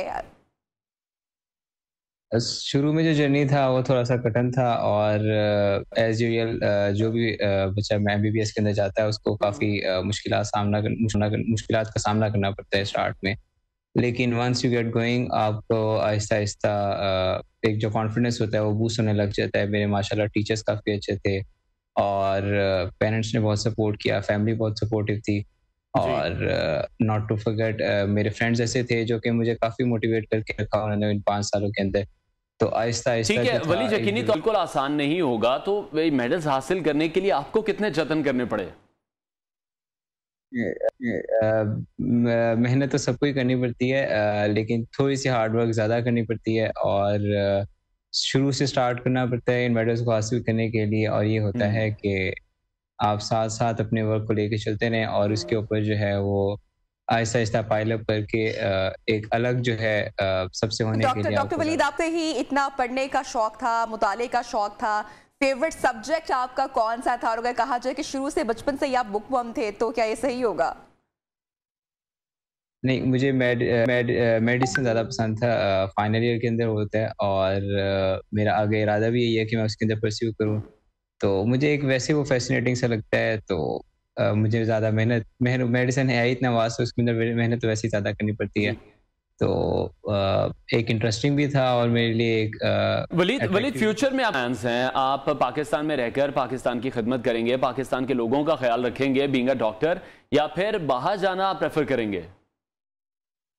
मुस्तकबिल में इरादे जो है वो अनफॉर्चुनेटली कुछ हमारे पाकिस्तान के अंदर जो कंडीशंस होती हैं उनको देखते हुए इंसान को अपने आप को मोल्ड करना पड़ता है। इंसान का दिल तो ये कहता है कि फैमिली पाकिस्तान के अंदर है तो पाकिस्तान के अंदर ही रहा जाए, लेकिन अनफॉर्चुनेटली अलमिया यह है इस मुल्क का कि यहाँ पे जो है टैलेंट को इतनी पजीराई नहीं मिलती, और सिफारिशात जो है वो ज़्यादा मानी जाती हैं। तो if I have to specialise in Pakistan तो मुझे BHU RHC करनी पड़ेंगी, और अनफॉर्चुनेटली उसके लिए सिफारिशात की ज़रूरत पड़ती है, तो वो मेरे लिए पॉसिबल नहीं है। तो इरादा तो यही है, बाकी अल्लाह की मर्जी के मैं आगे बाहर ही जाऊँ, मोस्ट प्रोबेबली UK।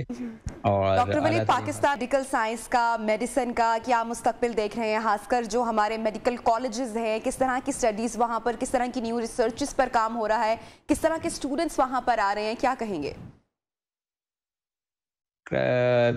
अल्हम्दुलिल्लाह काफ़ी अब चेंजेस आने लग गई हैं। अभी रिसेंटली मैं देख रहा था UHS वालों ने भी एक बार चेंज लेके आए थे, एक मॉड्यूलर सिस्टम आ रहा था, तो वो ज़्यादा बेहतर है एज़ कम्पेयर टू जैसे हमारा सिस्टम होता है।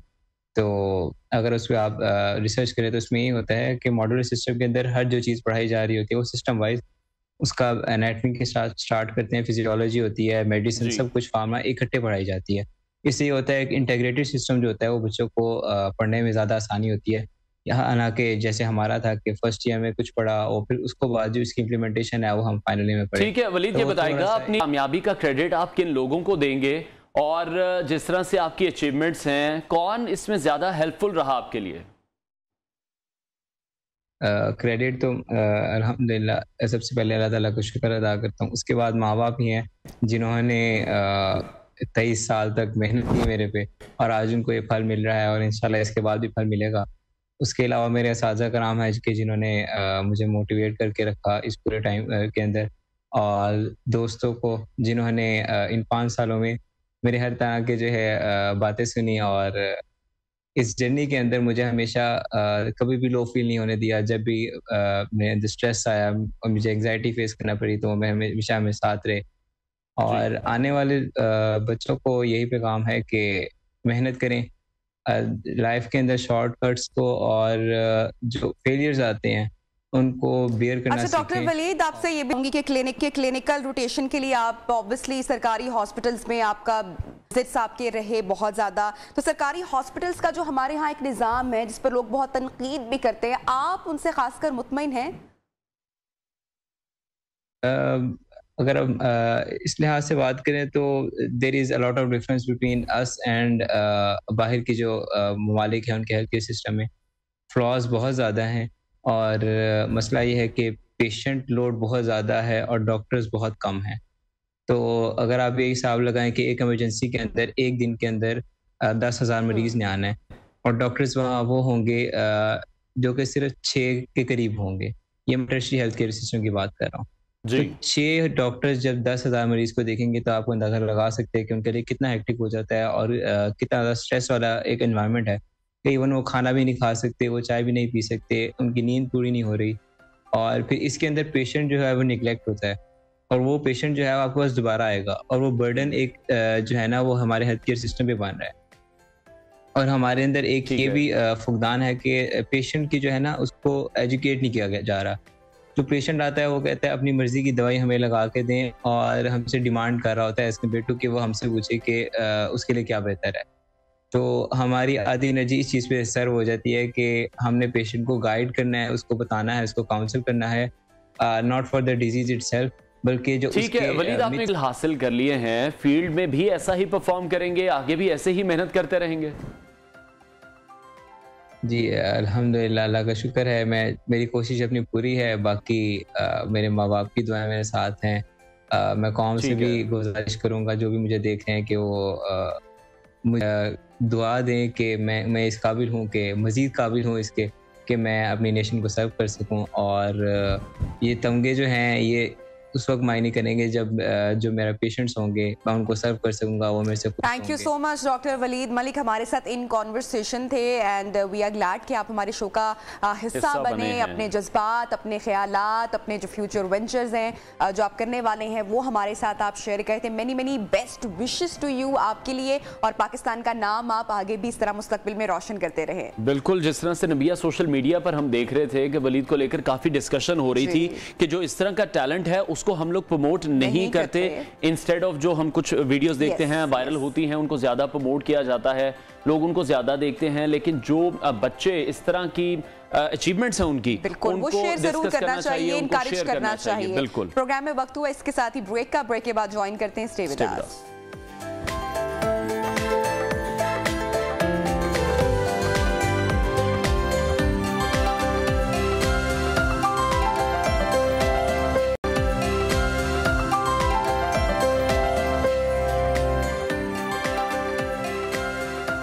Welcome back and good morning once again in new Pakistan. और नाज़रीन, हुकूमत की जानिब से मुल्की मईशत को सहारा देने के लिए मुख्तलिफ औकात में, मुख्तलिफ वक्त में मुख्तलिफ इक़दामात उठाने के मुसलसल दावे किए जाते रहे हैं।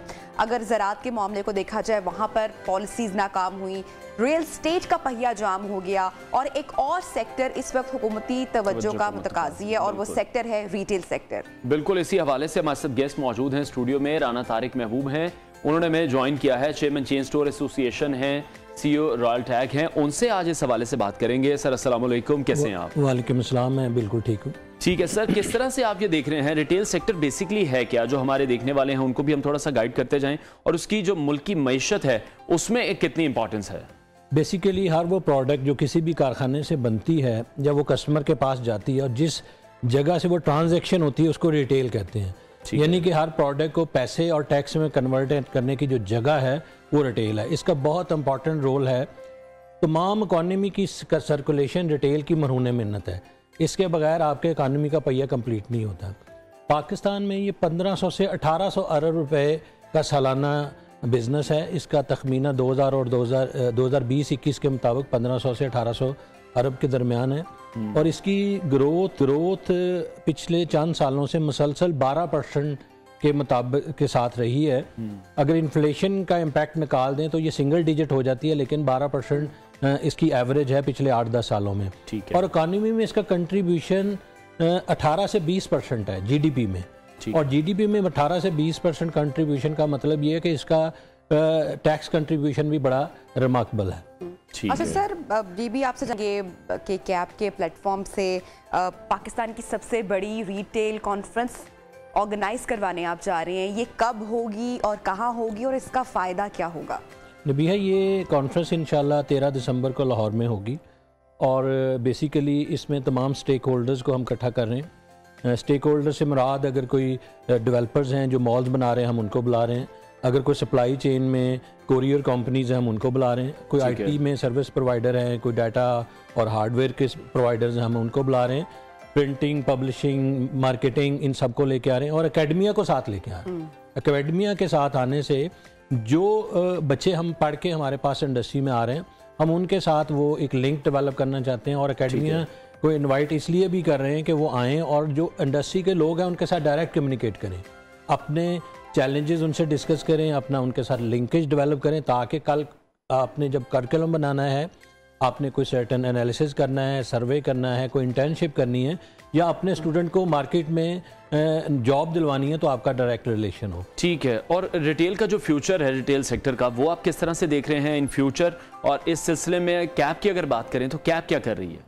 देखिए, जैसे मैंने अभी आपको बताया कि 12% की ग्रोथ रेट के साथ रिटेल ग्रो कर रही थी, तो इस वक्त यही एक सवाल है जिसके लिए हम इकट्ठे हो रहे हैं कि इसका फ्यूचर क्या है। इस कॉन्फ्रेंस का हमने नाम फ्यूचर ऑफ रिटेल रखा है। ठीक है। चैलेंजेस बहुत सारे हैं। इन्फ्लेशन है, डॉलर की प्राइस है, फ्यूल प्राइसेस हैं, अनस्टेबिलिटी है, आपकी जो पॉलिटिकल टर्मोइल है उसकी चैलेंजेस हैं। तो हम सबको इसीलिए इकट्ठा कर रहे हैं कि भी बैठें और बैठ के ये एनालिसिस करें कि जो हिस्टोरिकल डाटा है वही परवेल करेगा या इसमें कुछ चेंजेस की ज़रूरत है, क्योंकि सप्लाई चेन कोविड के दौरान भी टूटी रही और अब भी उस तरह से बहाल नहीं हो पाई जैसा हम सोच रहे हैं। अच्छा सर, अगर हम पाकिस्तान में कारोबार के इस वक्त बात, क्या चैलेंजेस का सामना करना पड़ रहा है, मौके क्या हैं? क्योंकि चौधरी अब्दुल रहमान साहब ही हमेशा एंटरप्रेन्योरशिप को बहुत ऑन करते हैं, बहुत जिक्र करते हैं, बहुत बात करते हैं, तो इस वक्त क्या चैलेंजेस आपको लगता है कि इकोनॉमी जिस तरह से हमारी मुतासिर हो रही है? बेहद चैलेंज जो सबसे इम्पॉर्टेंट है, करंट पॉलिटिकल सिनेरियो सबसे बड़ा चैलेंज है। इसमें अगर आप देखें तो मार्च ऑनवर्ड हमारा डॉलर गिरा है, इंटरनेशनल प्राइसेस फ्यूल की और बाकी कमोडिटीज़ की वो बहुत हाई हुई हैं, उससे हर आदमी की जो बाइंग पावर है वो रिड्यूस हुई है। जी डेफिनेटली अगर आपकी मेजॉरिटी पेमेंट बिजली के बिलों, तेल की कीमतों और खाने पीने की चीज़ों में निकल जाएगी, तो आप बाकी कामों के लिए, हेल्थ के लिए, इंटरटेनमेंट के लिए, अपने कपड़ों और फूड के लिए शायद उस तरह से पैसे नहीं निकाल सकेंगे। तो एक तो ये चैलेंज है। दूसरी चीज़ ये है कि हमें किसी भी इन्वेस्टमेंट को लाने के लिए, इकॉनमी को ग्रो करने के लिए किसी भी हुकूमत का एक तसलसल चाहिए होता है। अगर हुकूमत का तसलसल नहीं है, हमारा पॉलिटिकल प्रोसेस है, तो 5 साल के बाद हुकूमत ने तब्दील होना है, लेकिन वो जो पॉलिसीज़ आती हैं और वो मुल्क के मुफाद में होती हैं, कोई हुकूमत ये तो कभी नहीं तस्लीम करती कि हमने कोई पॉलिसी मुल्क के मुफाद में नहीं बनाई, वो कहते हैं उसके मुफाद में, लेकिन आने वाले उसको ख़त्म कर देते हैं। तो आपने जो डेवलपमेंट की होती है या उस पॉलिसी के तहत जो इन्वेस्टमेंट की होती है वो ज़ाया हो जाती है। तो आपका जो मईशत का जो सबसे बड़ा चैलेंज है वो कंटिन्यूटी ऑफ पॉलिटिकल प्रोसेस है और कंटिन्यूटी ऑफ पॉलिसीज़ हैं। ठीक है। तो राना साहब, किस तरह से आप देख रहे हैं कि पाकिस्तान में जो टैक्स कल्चर है, क्या वो दुरुस्त है, उसको चेंज करने की ज़रूरत है? कोई तजावीज़ अगर आप दे सकें। पहली बात तो ये कि दुनिया डिजिटलाइज हो गई है, तो अब मैनुअल चीज़ें तो नहीं चल सकेंगी। आपने टैक्सेशन में और बाकी इदारों में देखा होगा कि बहुत ज़्यादा डिजिटलाइजेशन हो रही है। तो मैं तो ये समझता हूँ कि आगे वे फॉरवर्ड तो यही है कि डिजिटलाइजेशन हो। ठीक है। और दूसरा ये है कि जो मौजूदा टैक्स मशीनरी है इसमें बहुत सारे चैलेंजेस हैं, इनकी ट्रेनिंग, इनकी ग्रूमिंग, इनके प्रोसेस, ये बहुत चैलेंजिंग है। ये खुद ही किसी चीज़ को आगे नहीं बढ़ने देते। मसलन पिछली गवर्नमेंट में हमने पॉइंट ऑफ सेल के ऊपर जो एग्रीमेंट किया, तो अब मुझे पिछले 8-9 महीनों से इस हुकूमत का उसके ऊपर ज़ीरो इंटरेस्ट नज़र आता है। वो जो इंटीग्रेट हो गए, उनको अब टिपिकल तरीक़ों से उनके ऑडिट खोले जा रहे हैं, उनको नोटिस किए जा रहे हैं, उनके छापे मारे जा रहे हैं, और उनको बजाय इसके कोई सपोर्ट किया जाता या उनको लेके आगे बढ़ा जाता। तो अब वो जो डिजिटलाइज हो गए हैं या कनेक्टेड हो गए FBR के साथ, वो नए चैलेंज का सामना कर रहे हैं। तो ठीक है, डुअल चेंजेस हैं, आपको टेक्नोलॉजी को लेके आना है और आपको अपनी टीम या अपने लोगों को भी चेंज करना है। ठीक है। तो अभी अगर डॉलर की, जिस तरह से आपने पहले बात की कि डॉलर के मुकाबले में रुपए की कदर भी बहुत ज़्यादा गिर चुकी है, जो अफरात ज़र है उसने बिजनेस को कितना मुतासर किया है, आने वाले दिनों में सिचुएशन आप कैसी देख रहे हैं?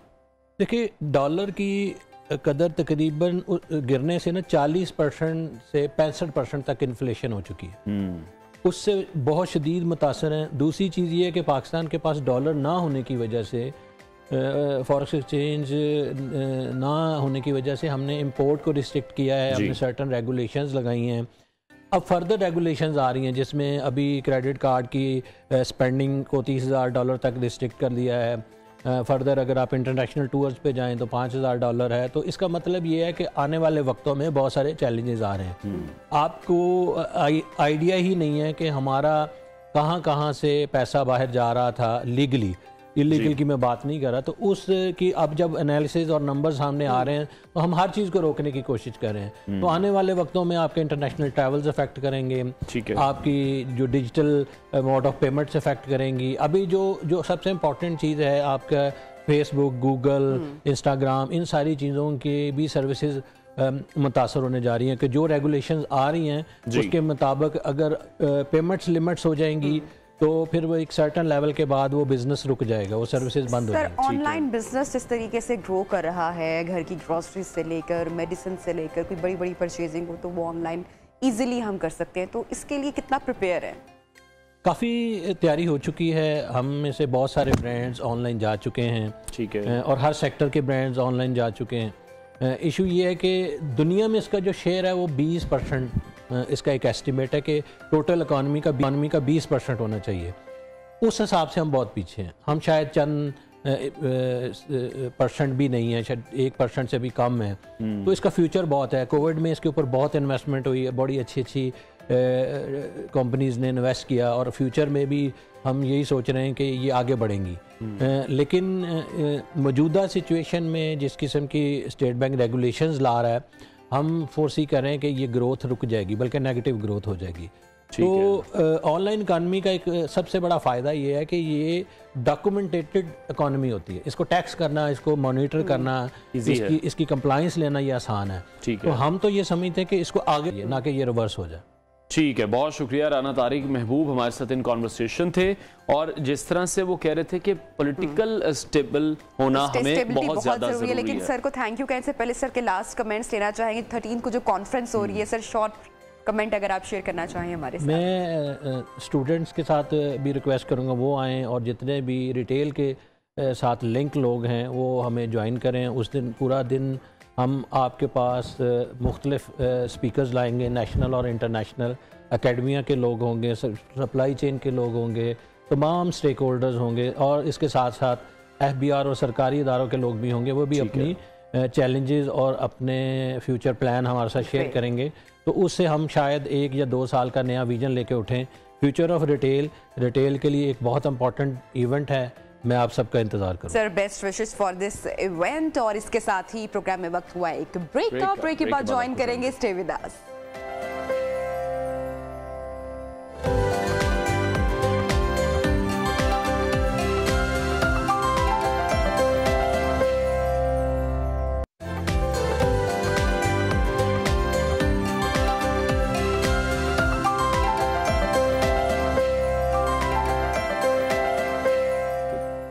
Welcome back. मौसम सरमा का आगाज़ तो यकीनी तौर पर हो चुका है, और हम बहुत से नबिया मसले देखते हैं सेहत के हवाले से जो हमें जिनको फेस करना पड़ता है। लेकिन उनमें सबसे ज़्यादा जो हम कहावत भी सुनते हैं कि सर्दियों में दांत बचते हैं, तो दांतों की प्रॉब्लम्स भी बहुत ज़्यादा सर्दियों में ही स्टार्ट हो जाती हैं। आई थिंक हमारी बॉडी का ये वो पार्ट है जिस पर हम तवज्जो भी सबसे कम देते हैं। बिल्कुल, और सबसे ज्यादा शायद इसी को यूज करते हैं दिन में। जिस तरह कल डॉक्टर साहब आए थे कि 11 दफा भी लोग खाना खाते हैं तो दांतों को इस्तेमाल करते हैं, दांतों की मदद से चबाते हैं। बिल्कुल, लेकिन उसका ख्याल उस तरह से नहीं रखते। तो ख्याल कितना रखना है, कैसे रखना है, क्या इसके सेफ्टी प्रिकॉशंस हैं? अनवर, एक और बड़ा मसला है आपकी एस्थेटिक्स, आपकी फेस की पूरी बिगड़ जाती है अगर दांतों का टेढ़ापन अगर बढ़ जाए। तो पहले तो मुझे था कि लोग इसलिए भी घबराते थे, मेरे बचपन में एटलीस्ट, कि वायर लगेगी या ब्रेसेस लगेंगे, क्या होगा, कितने अरसे में होगा, और पिक्चर्स खराब हो जाएंगी, 2-3 साल के लिए बच्चों को लगेंगे, स्कूल जाएंगे तो कोई मजाक तो नहीं बनाएगा। लेकिन अब इतनी ज्यादा एडवांस टेक्नोलॉजी, पेनफुल प्रोसेस भी होगा। तो ये सारे जो कंसर्न पेरेंट्स के जहन में होते हैं, आज इसी हवाले से बात करेंगे। एक्सपर्ट हमारे साथ मौजूद हैं, doctor Annie Hasan, she is a dentist. इससे पहले भी हमारे प्रोग्राम में बहुत बार आ चुकी हैं, बहुत अच्छी गुफ्तगू करती हैं। अस्सलाम वालेकुम एंड गुड मॉर्निंग डॉक्टर साहिबा, कैसी हैं? How are you? अल्हम्दुलिल्लाह। तो डॉक्टर साहिबा, आज हम बात करते हैं दांतों के टेढ़ेपन के हवाले से, जो कि बच्चों को भी होता है मसला, अक्सर बड़ों को भी होता है। हम बहुत इग्नोर कर रहे होते हैं इस मामले को। रीजन क्या है? जो दांतों के टेढ़ेपन का मसला, ये स्टार्ट ही बचपन से होता है। बड़ों को तो तब हो जाता है कि हम बचपन में अगर उसको एड्रेस ना करें तो। अगर आप देख रहे हैं, क्योंकि एट द एज ऑफ 5 और 6 बच्चों की अगली डकलिंग स्टेज स्टार्ट हो जाती है। ये जो परमानेंट टूथ हैं वो आने लगते हैं, और जो मिल्क टीथ हैं उनकी जो है शेडिंग ऑफ शुरू हो जाती है। अच्छा, उसमें ये होता है कि समहाउ क्या होता है कि कुछ बच्चों के दांत बहुत आसानी से टूट जाते हैं, मोबाइल हुए, खाया पिया टूट गया। बट कुछ बच्चों के दांत, क्योंकि वो बहुत प्रोसेस फूड और बहुत फाइन फूड खा रहे होते हैं, कोई हार्ड फूड लाइक सेब है, गाजर है, किसी ऐसे चीज़ का इस्तेमाल नहीं कर रहे होते कि वो दांत आपके कुदरती तौर पे टूट जाए। उसमें क्या होता है कि अगर आपके दूध का दांत मोबाइल है या हिल रहा है और पीछे से अगर आपका परमानेंट दांत एरप्ट हो रहा है, तो आप इमीडिएटली डॉक्टर के पास जाएं। ठीक है, आइदर वेट कर लें, डॉक्टर के पास जाकर उनको बता दें। अगर डॉक्टर को लगेगा कि it can be follow out अभी कुछ अरसे में, तो ठीक है, अदरवाइज उसको एक्सट्रैक्ट करा लें। उससे क्या होता है कि अगर आप जो मिल्क टीथ है वो एक्सट्रैक्ट नहीं कराते, क्योंकि परमानेंट की एक एज होती है, उसने एरप्शन करनी है, उसने आना है। अगर हम उस पर उसको नहीं एड्रेस करेंगे तो वो दांत अपनी पोजीशन से हटकर एरप्ट होगा, और यही वजह है, मेन रीजन है कि जो दांत टेढ़े हो जाते हैं। डॉक्टर साहब, सबसे पहले दूध के दांत टूटने का इंतजार किया जाएगा? जी, उसके बाद जिस तरह दूध के दांत टूटते हैं, नए दांत आते हैं। सही उम्र क्या हुई फिर इसके लिए? इसकी ब्रेसेस लगने की, देखिए ब्रेसेस लगने के साइन सिम्टम्स होते हैं। ब्रेसेस क्यों लगते हैं? या तो दांत आपके ऊंचे होते हैं, मुंह बंद करने में मुश्किल होती है, मुंह बंद करें तो मुंह खुला रहता है। अक्सर लोगों के दांतों में स्पेसेस होती हैं, बहुत लोगों के दांत क्राउडेड होते हैं, लाइक ऊपर नीचे चढ़े होते हैं एक दूसरे के। तो ये दांत सब इरप्शन के टाइम पर जब इरप्ट हो रहे होते हैं, तो तब आपको पता चलता रहता है कि बच्चों के दांत टेढ़े आ रहे हैं, टूट के आ रहे हैं। 11 साल तक आप एक वेट करते हैं बच्चों का, कि 11 साल तक, 1 साल तक एक हम 7 हमारे जो मुंह के दांत है वो एटलीस्ट कंप्लीट हो जाता है सेट।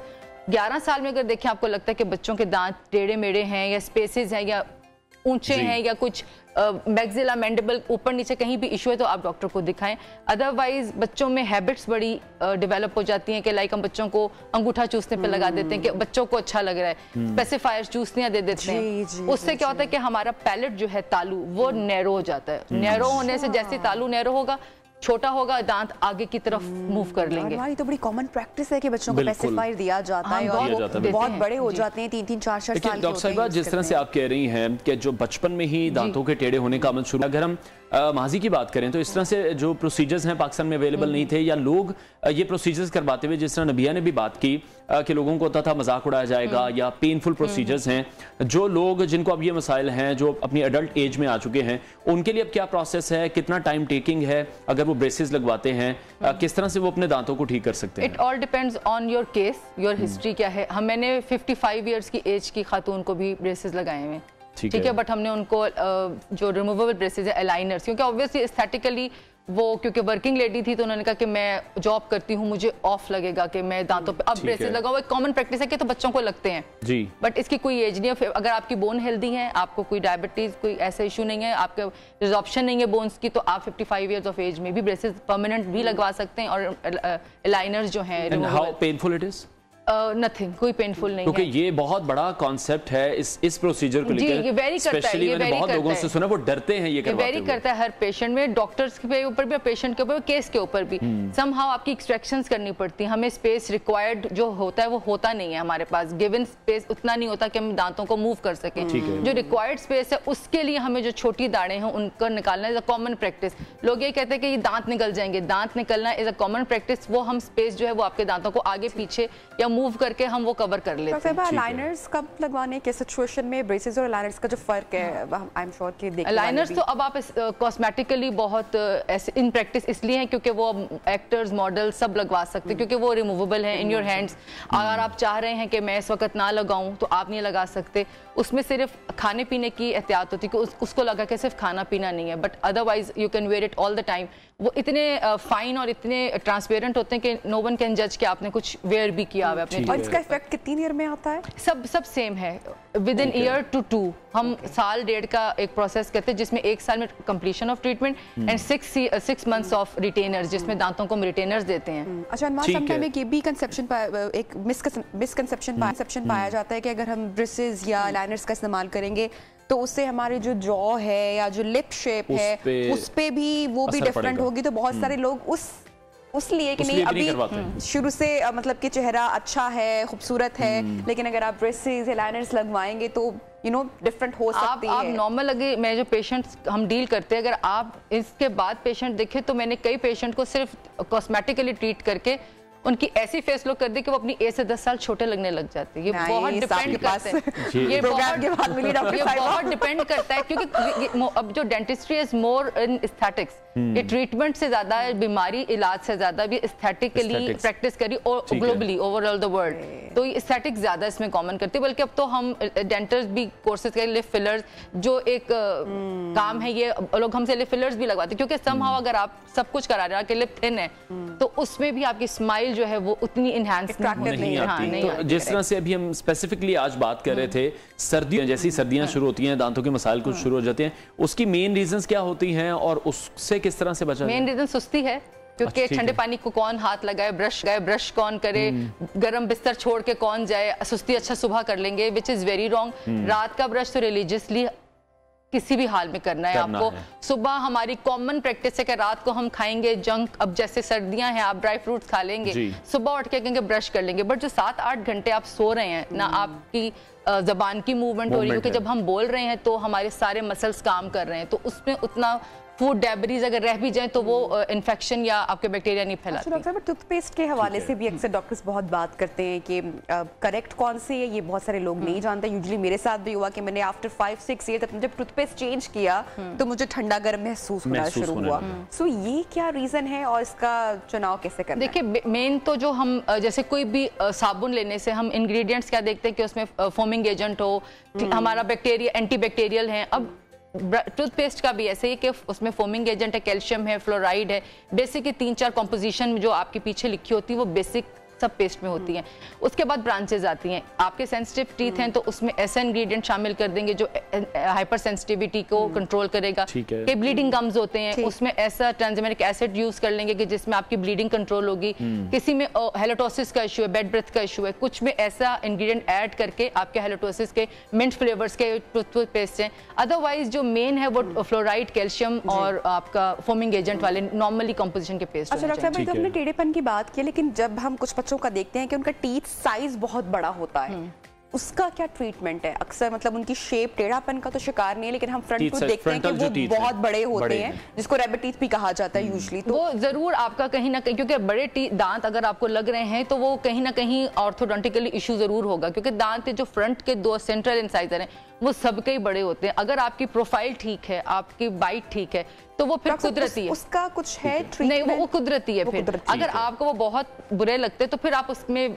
कॉस्मेटिक ट्रीटमेंट करवा सकते हैं कि विनियर लगवा लें या ब्रिजेस क्राउन करवा लें। ठीक है। और एक जो प्रोसेस है, काफी दफा हमारे जो दोस्त हैं वो भी हमसे सवाल करते हैं, स्केलिंग का जो एक प्रोसेस है, इज इट कितना वो सेफ है? उससे दांतों की कोई अलाइनमेंट खराब तो नहीं होती? पड़ता अलाइनमेंट के ना कोई फर्क पड़ता, एनामल की खराब होने पे। हमारे यहाँ बहुत लेम ये बात है कि जी आप जितनी सफाई कर, जितनी तो excess of everything is bad, ये जरूरी नहीं कि आप हर 2 दिन बाद पहुंच जाएं। साल में एक दफा स्केलिंग इज नेसेसरी, सबको करानी चाहिए।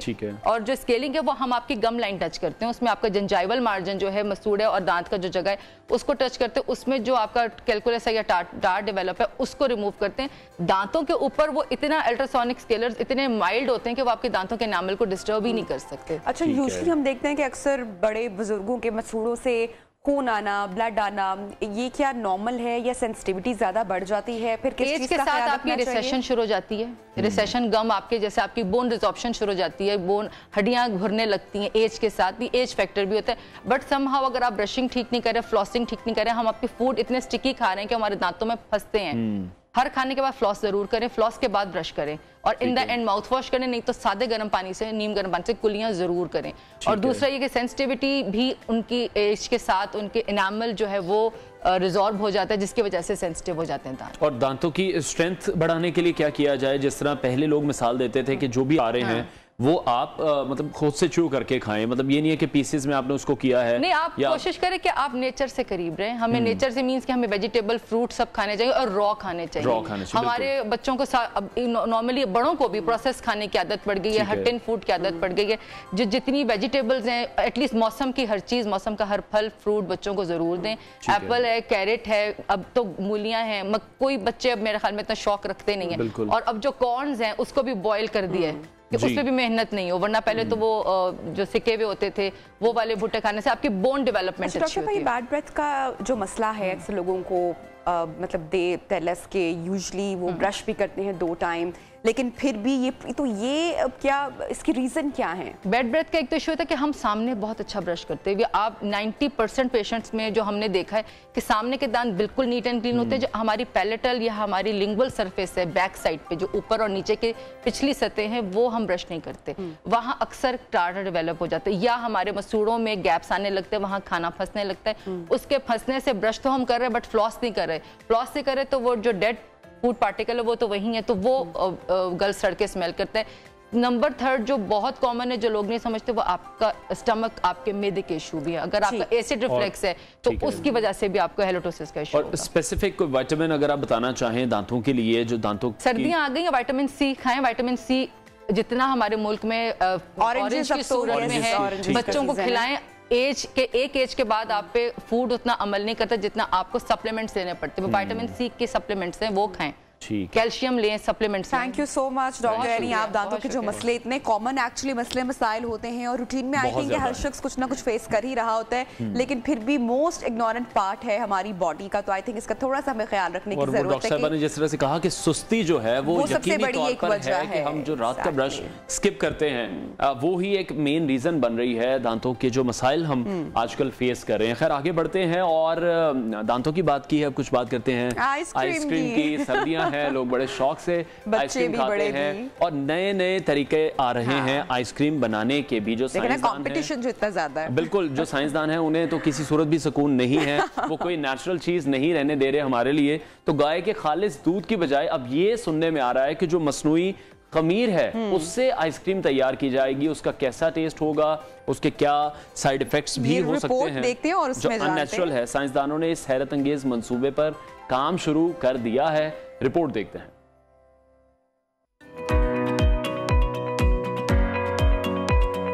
दुनिया भर में माहौलियाती आलूदगी से बचने के लिए हर रोज नए नए तजुर्बात किए जा रहे हैं। साइंसदानों के मुताबिक गाड़ियों से ज्यादा आलूदगी गायें और भैंसें फैलाती हैं। इनकी आलूदगी से पैदा होने वाली मीथेन गैस कार्बन से 80% ज्यादा खतरनाक है। इसलिए मसनूई गोश्त के बाद अब साइंसदान मसनूई आइसक्रीम तैयार करने के लिए तजुर्बात कर रहे हैं। आइसक्रीम बनाने वाली एक बैनुल-अक़वामी कंपनी ने खमीर और फंगस की मदद से दूध प्रोटीन तैयार करने के मंसूबे पर काम शुरू कर दिया है। इस मसनूई मवाद से तैयार करदा आइसक्रीम अगले 1 बरस में सार्फिन के लिए दस्तयाब होगी। अक्सर माहिरीन के मुताबिक लेबोरेटरी में दूध की प्रोटीन की नकल तैयार करना मुश्किल काम है, क्योंकि दूध में मुख्तलिफ किस्म के प्रोटीन होते हैं। इस मसनूई दूध के साथ मुख्तलिफ तजुर्बात करना होंगे ताकि जायका बरकरार रखा जा सके।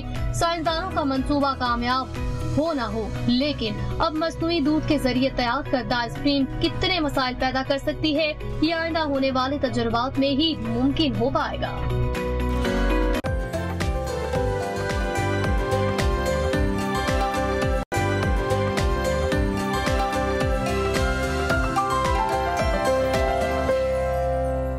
Welcome back. अहम खबर शामिल करेंगे। सेनेटर आजम सबाती को बलूचिस्तान पुलिस की जानिब से अभी अरेस्ट कर लिया गया है। बलूचिस्तान पुलिस आजम सबाती को कोयटा ले गई है। आजम सबाती को कचराक जेल में रखा जाएगा। आजम सबाती को बलूचिस्तान के मुख्तलिफ इलाकों में दर्ज FIR की बुनियाद पर गिरफ्तार किया गया है। ब्यूरो चीफ इस्लामाबाद जावेद बलोच हमें मजीद अपडेट करेंगे। जावेद बताएगा कब ये कार्रवाई अमल में आई? देखें, जरा बता रहे हैं कि कल सुबह बलूचिस्तान पुलिस जो है वो इस्लामाबाद पहुंची है और आजम सबाती को गिरफ्तार कर लिया है। अब आजम सबाती जो है इस्लामाबाद पुलिस की तहवील में नहीं है बल्कि बलूचिस्तान पुलिस की तहवील में जा चुके हैं। उन पर बलूचिस्तान के मुख्तलिफ इलाकों में मुख्तलिफ थानों में FIR दर्ज की गई थी, जिसकी बुनियाद पर जो है उन्हें आज बलूचिस्तान पुलिस ने अपनी तहवील में ले लिया है। जरा बता रहे हैं कि आजम सबाती को कचलाक जेल में रखा जाएगा, जहाँ से उनके ट्रायल वहाँ पे शुरू होंगे और उन्हें कोर्ट में पेश करके उनके ट्रायल का आगाज किया जाएगा। बहुत शुक्रिया। Bureau chief Islamabad Javed Baloch update कर रहे थे। बलूचिस्तान पुलिस आजम सबाती को कोयटा ले गई है। आजम सबाती को कचलाक जेल में रखा जाएगा। प्रोग्राम को आगे बढ़ाएंगे और कुछ बात करेंगे शहर लाहौर के हवाले से। अनवार, बच्चों के मामले में हर शख्स ही बहुत कंसर्न होता है और जो फैक्ट्स आ रहे हैं ये बहुत होशरुबा फैक्ट्स हैं बच्चों के हवाले से, खासकर 2021 के हवाले से। पिछले साल अनवार 1000 बच्चे अगवा हुए। ज्यादती और कत्ल के जो मामलात हैं वो हम देख रहे हैं कि दिन ब दिन शहर लाहौर में बढ़ते चले जा रहे हैं। क्या इसके रीजन? बच्चों से ज्यादती और 16 को कत्ल किया गया है। तो जो सवालात उठ रहे हैं वो यकीनी तौर पर इनका कौन जिम्मेदार कौन है, उस पर सवाल उठता है। सबसे पहले जो हुकूमत है वो इसके जिम्मेदार हैं। तो इस हवाले से हम मजीद बात करेंगे। हमारे कॉरेस्पॉन्डेंट हैं हमाद असलम, उन्होंने हमें ज्वाइन किया है। हमाद, आप ये बताइएगा, शहर में अगवा के इतने बड़े वाकयात हो रहे हैं, हम देख रहे हैं कि महज चंद ही इनमें से बाजियाब हुए हैं। दीगर की जो बाजियाबी थी उसमें क्या रुकावटें पेश आई, उनमें क्यों नाकामी हुई? जी बिल्कुल, ये एक बहुत ही खौफनाक सूरत हाल पैदा हो चुकी है। साल 2022 के दौरान लाहौर में कम उम्र बच्चों का अगवा संगीन मसला रहा है। ऐसा कोई इलाका नहीं है जहाँ पे कम उम्र बच्चों के लापता होने का वाकया रिपोर्ट ना हुआ हो। लाहौर पुलिस के हेडक्वार्टर में जो जमाशुदा अदाद-ओ-शुमार है वो ये बताते हैं कि मुख्तलिफ इलाकों से 11 माह के दौरान 930 बच्चे अगवा हो चुके हैं। पुलिस ने 846 मुकदमा दर्ज किए, जबकि दीगर जो मुकदमात है वो दर्ज ना हो सके। तफ्तीशी टीमों ने 898 बच्चों को बाजियाब करने का दावा भी कर दिया, जबकि 32 मगवी ताहाल पुलिस सुराग ना लगा सकी है। अच्छा हमाद, ये क्या कोई गैंग सरगर्म है बच्चों के एक वाक़े मामलात के हवाले से? और अगर मैं आपसे पूछूं कि लाहौर के कौन से वो इलाके हैं जहां पर सबसे ज्यादा बच्चों के अगवा के केसेस सामने आए हैं? जी बिल्कुल, सिटी डिवीजन और मॉल्टन डिवीजन में सबसे ज्यादा वाकयात रूनुमा हुए हैं बच्चों के अगवा के हवाले से। और अगवा के बाद दूसरा संगीन मसला कम उम्र बच्चों से ज्यादती भी रहा है। एक तरफ तो अगवा के वाकयात पेश आते हैं, दूसरी तरफ अगवा के बाद ज्यादती के वाकयात भी रूनुमा होते हैं। मजमूई तौर पर बच्चों और बच्चियों से जो जिनसी तशद्दुद के वाकयात हैं वो 434 रिपोर्ट हुए हैं। 55 केसेस अभी तक जेर तफ्तीश है। तीसरे नंबर पर दादोशुमार तादाद में कम जरूर है लेकिन इंतहाई खौफनाक है। लाहौर में मुख्तलिफ वाकयात के दौरान 16 कमसन बच्चों को बेदर्दी से कत्ल कर दिया गया।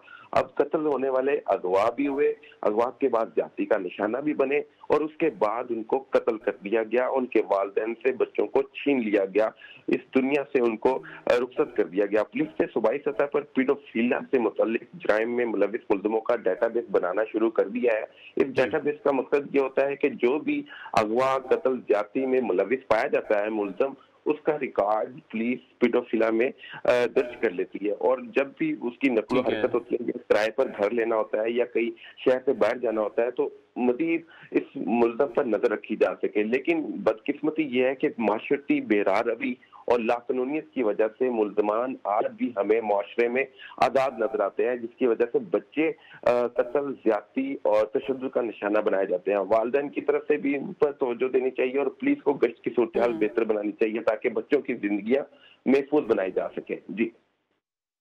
ठीक है हमाद, हम देख रहे हैं कि इस तरह के वाकयात आए रोज हो रहे हैं। 2021 के जो फैक्ट्स हमने शेयर किए हैं, 1000 बच्चे अगवा हुए हैं, विच इज अलार्मिंग। आप किस तरह से देख रहे हैं? पुलिस इन तमाम मामलों को ठीक तरह से इन्वेस्टिगेट नहीं कर रही। अगर हम बात करें तो लाहौर में सेफ सिटी प्रोजेक्ट भी लगाया गया, हर चौक चौराहे पर हम देख रहे हैं कि सेफ सिटी के कैमरास मौजूद हैं, उसके बावजूद भी मुल्जिमान नहीं पकड़े जा रहे। जो बच्चे अगवा हो रहे हैं उनकी अगर बाजियाबी का हम देखें, क्या तनासुब है, कितने बच्चे बाजियाब हुए हैं?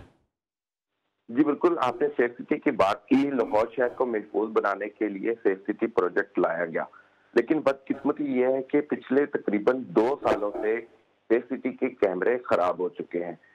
तकरीबन 33% कैमरे चल रहे हैं लाहौर शहर में, जबकि 8000 कैमरों की तादाद जो लाहौर के मुख्तलिफ इलाकों में यहाँ पर कैमरे नस्ब किए गए, लेकिन इनकी देखभाल ना होने की वजह से कैमरे खराबी का सबब बने और कैमरे खराब होने से तफ्तीशी अफसरान को काफी मुश्किलात का सामना करना पड़ता है। क्योंकि पहले जब चालू हालत में कैमरे थे तो इनकी फुटेज और इन फुटेज की मदद से मुल्ज़मान का सुराग लगाया जा सकता था कि मुल्ज़म अगर बच्चे को अगवा कर रहा है या कोई कत्ल कर रहा है या एक शहर से दूसरे शहर जा रहे हैं, इलाके से दूसरे इलाके की तरफ मुंतकिल हो रहा है, तो उसका रिकॉर्ड सेफ सिटी में पड़ा होता था। लेकिन अब कैमरे खराब होने की वजह से तफ्तीशी अफसरान को काफी मुश्किलात का सामना करना पड़ता है और ये बेसूद साबित हो रहे हैं अब ये कैमरे ठीक ना होने की वजह से। यही वजह है कि बच्चों की तादाद में अगवा, कत्ल, ज्यादती बढ़ते चले जा रहे हैं। बच्चों के अगवा के जो मुकदमात हैं 846 है, चलान जो हो चुके हैं वो 51 है, नामुकम्मल चलान 14 है, खारिजशुदा 695। अब खारिजशुदा जो मुकदमात अगवा के हैं वो भी बहुत बड़ी तादाद में है। एक दूसरे से की वजह से भी एक दूसरे से खारबाजी के लिए भी ये मुकदमा दर्ज किए जाते हैं, लेकिन पुलिस का कहना है कि 74 मुकदमात अभी तक जेर तफ्तीश है और 898 बच्चों को बाजियाब करवा लिया गया है, लेकिन 32 जो बच्चे हैं अभी तक उनका किसी किस्म का सुराग नहीं लगाया जा सका। छोटे हमारी बहुत अलार्मिंग नंबर है, सिर्फ एक शहर से इस तरह के फिगर सामने आना ये बहुत अलार्मिंग है। अच्छा, आई एग्जैक्टली रिमेंबर के 2 महीने पहले सोशल मीडिया पर बहुत सारी खबरें इस हवाले से बच्चों के इकबाल से मुतल्लिक शेयर की जा रही थी। फिर बच्चों की हवाले से पेरेंट्स बहुत कंसर्न होते हैं, मेरा भी बहुत सारा जिक्र हुआ इस हवाले से बच्चों की माओं के साथ। मैंने ये बात की डिटेल भी जानने की कोशिश की, लेकिन तब स्टेटमेंट यही सुनने को मिली कि जो पुलिस है उसने इन तमाम फैक्ट्स को डिनाई किया और कहा कि बच्चों के अगवा की जो खबरें हैं वो महज अफवाहें हैं। इसमें कितनी सच्चाई है? जी बिल्कुल, बच्चों के अगवा के वाकयात तो हर साल रिपोर्ट होते हैं और पुलिस की तरफ से यही कहा जाता है कि नहीं जी ये पिछले साल की निस्बत इस बार मुकदमा दर्ज हुए हैं, लेकिन ये नहीं कहा जाता कि इतने बच्चे अभी तक बाजियाब नहीं हो सके। और यही वजह है कि लाहौर में अभी बहुत से बच्चे अपने वालिदैन से महरूम है, उनका पता नहीं लगाया जा सका, पुलिस भी उनका सुराग नहीं लगा सकी। और यही वजह है कि ये जो आप बता रही हैं अलार्मिंग सिचुएशन, गुज़िश्ता दिनों ये तशवीश पाई जा रही थी और ये तशवीश हर जो वालिद है, वालिदा है, उनके रिलेटिव्स हैं, उनको तशवीश लाक हो चुकी थी कि उनके बच्चे स्कूल कैसे जाएं, स्कूल के बाद वो घर कैसे आएंगे। तो फिर वालिदा ने जिम्मेदारी का मुजाहरा किया, ये हाइप क्रिएट हो चुकी थी। फिर उन्होंने अपने बच्चों को खुद स्कूल छोड़ने का इरादा किया, फिर बच्चों को लेकर आए। लेकिन दहशत की सूरत को बेहतर बनाना जरूरी है। गैंग अभी भी यहाँ पर शहर में पाए जाते हैं। गैंग बच्चों को अगवा करते हैं, उनको मजदूर करते हैं और फिर मजदूरी के बाद उसको सड़कों चौराहों पर खड़ा कर दिया जाता है और भीख मांगने पर मजबूर किया जाता है। इस तरह के बड़े वाकयात हम लाहौर और लाहौर के बाहर भी देखते हैं। ये पर्दाफरोश गैंग है जो बच्चों को नजर रखते हैं, जैसे ही उनको मौका मिलता है तो उनको अगवा कर लिया जाता है या उनको भीख मांगने पर मजबूर किया जाता है या जादू टोने के लिए बच्चों को अगवा किया जाता है। गुज़िश्ता दिनों एक बड़ा खौफनाक वाकया रूनुमा होता है चुंग के इलाके में, जहाँ पर 3 से 4 साल का बच्चा है, उसको अगवा कर लिया जाता है। अगवा के बाद उसके जिस्म पर तशद्दुद के निशानात पाए जाते हैं। पुलिस की तरफ से ये दावा किया जाता है कि बच्चे के जो जिस्म पर जो निशानात पाए गए हैं तशद्दुद के, वो मारे जाने के बाद है, कत्ल करने के बाद है। अब ये पुलिस अभी तक मुल्ज़म को बेनकाब नहीं कर सकी। वो लाश मिल गई है बच्चे की, वालिदैन काफी तकलीफ में मुब्तला है, उनका बच्चा उनसे महरूम छीन लिया गया है, लेकिन अभी तक पुलिस मुल्ज़म तक नहीं पहुंच सकी। यही वजह है कि मुल्ज़मान मुआशरे में आज़ाद घूम रहे हैं और पुलिस अपना काम नहीं कर पा रही। ठीक है, लेकिन हमाद किस तरह से देख रहे हैं आप कि बुनियादी अगर वजह को हम डिस्कस करें, जाहिर बात है जो अगवाकार हैं वो गिरफ्तार भी होते हैं, केसेस भी उन पर होते हैं, सजाएं सख्त नहीं हैं, जल्दी जमानत मिल जाती है, पुलिस का केस उस तरह से स्ट्रांग नहीं होता, पुलिस के पास शवाहिद नहीं होते कि लोग दोबारा रिहा हो जाते हैं और दोबारा इस तरह की हरकत करते हैं। जी बिल्कुल, डीआईजी ऑपरेशन पंजाब वकास नदीर से इस हवाले से तफसीली गुफ्तगू हुई और उन्होंने एक पॉइंट हाईलाइट किया था, वो ये था कि बच्चे अगवा होते हैं, उनकी फैमिली पर बड़ा असर पड़ता है, बड़ी तकलीफ में जाते हैं, फिर मुकदमा दर्ज करना पड़ता है, उनका बड़ी मुश्किलात का सामना करना पड़ता है, लेकिन कॉम्प्रोमाइज कर लेते हैं और कॉम्प्रोमाइज करने के बाद वो अपने पर एक और जुल्म करते हैं। कॉम्प्रोमाइज करने के बाद फिर मुल्ज़िम फिर माशरे में हमें घूमता फिरता नजर आता है, फिर वो किसी और को निशाना बनाने के लिए कार्रवाई करता है। तो मामला ये है कि वालिदैन बिल्कुल कॉम्प्रोमाइज कर लेते हैं, वो अपने बच्चों के साथ पहले भी ज्यादती करते हैं और बाद में भी ज्यादती करते हैं, लेकिन यहाँ पर तहफ़्फ़ुज़ देने का भी एक जवाब है कि यहाँ पर पुलिस की तरफ से प्रोटेक्शन नहीं दी जाती मदई को, एप्लीकेंट को, जिसकी वजह से मुल्ज़िमान सरेआम जब अदालतों में जाते हैं या अपने उनके घरों में जाकर थ्रेट करते हैं, तो फिर मजबूरन पेरेंट्स को अपने बच्चों के लिए कॉम्प्रोमाइज करना पड़ता है। एक तो वो कहते हैं कि उनकी बेटे की हमाद, इस तरह के केसेस में हमने जितनी भी गिरफ्तारी अमल में लाते हुए देखी हैं, ऐसे मुल्ज़िमान क्या कैफरे किरदार तक पहुंचते हैं? क्या बच्चों उनके वालिदैन के साथ इंसाफ होता है? हमारा जुडिशियल जो सिस्टम है एक, आपको लगता है कि वो इंसाफ देता है? जुडिशियल सिस्टम तो इंसाफ देने के लिए बड़ा अहम रोल प्ले कर रहे हैं, लेकिन यहाँ पर जो पुलिस का तफ्तीशी निज़ाम है वो बहुत सीधा हो चुका है। तफ्तीशी निज़ाम बेहतर ना होने की वजह से, सहूलियात ना होने की वजह से बच्चों का सुराग लगाना। अच्छा हमाद, बिल्कुल शॉर्ट कमेंट लूंगी। अक्सर शक की निगाह से बहुत सारे लोगों को देखा जाता है, सोशल मीडिया पर बहुत सारी पोस्ट होती है, मेरे अपने जानने वाले के महज सिग्नल पर some time colour complexion different हो, फीचर्स डिफरेंट हो, या बच्चे की हालत देख के लग रहा हो कि ये इस फैमिली से बिलोंग नहीं करता, तो बहुत सारे लोग इस शक में ही रहते हैं कि आया ये बच्चा अगवा तो नहीं इसको किया गया। इस शक की बुनियाद पर कहाँ इन्फॉर्म करना चाहिए ताकि प्रॉपर इन्वेस्टिगेट किया जाए? ऑब्वियसली अजनबी को कोई भी आम शख्स तो ग्रैब नहीं कर सकता। सर इसमें ना बहुत अहम रोल रियासत का है। रियासत अपनी जिम्मेदारी नहीं ले रही, रियासत को अपनी जिम्मेदारी लेनी होगी। जो शहर की सड़कों पर हमें बच्चे गोद में उठाए नजर आते हैं, उनका डीएनए करवा लिया जाए।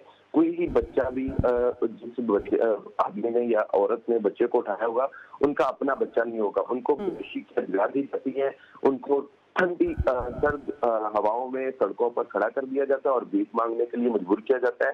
ये गैंग। ठीक है, बहुत शुक्रिया हमाद असलम, हमें अपडेट कर रहे थे इस तमाम तर सूरत हाल से मुतालिक। जो अलार्मिंग फिगर्स हमने शेयर किए हैं, 2021 में 1000 बच्चे अगवा हुए हैं। यकीनी तौर पर पुलिस को, रियासत को इस मामले को देखना चाहिए।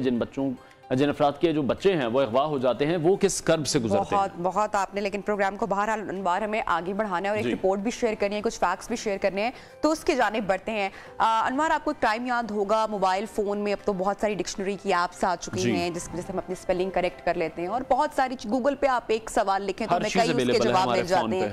लेकिन इस चीज़ ने हमें कहीं ना कहीं सोचने पर मजबूर किया है। जो हमारी तख्लीकी सलाहियतें हैं उनको किस तरह से मुतासिर किया। आई थिंक हम में से बहुत सारे लोगों के स्पेलिंग्स जो है वो खराब हो चुके हैं क्योंकि फोन में ऑटो करेक्शन की ऑप्शन मौजूद है। तो किस तरह से मोबाइल फोन हमारी तख्लीकी जो सलाहियतें हैं उनको मुतासिर कर रहा है, इस हवाले से एक रिपोर्ट आपके साथ शेयर करते हैं।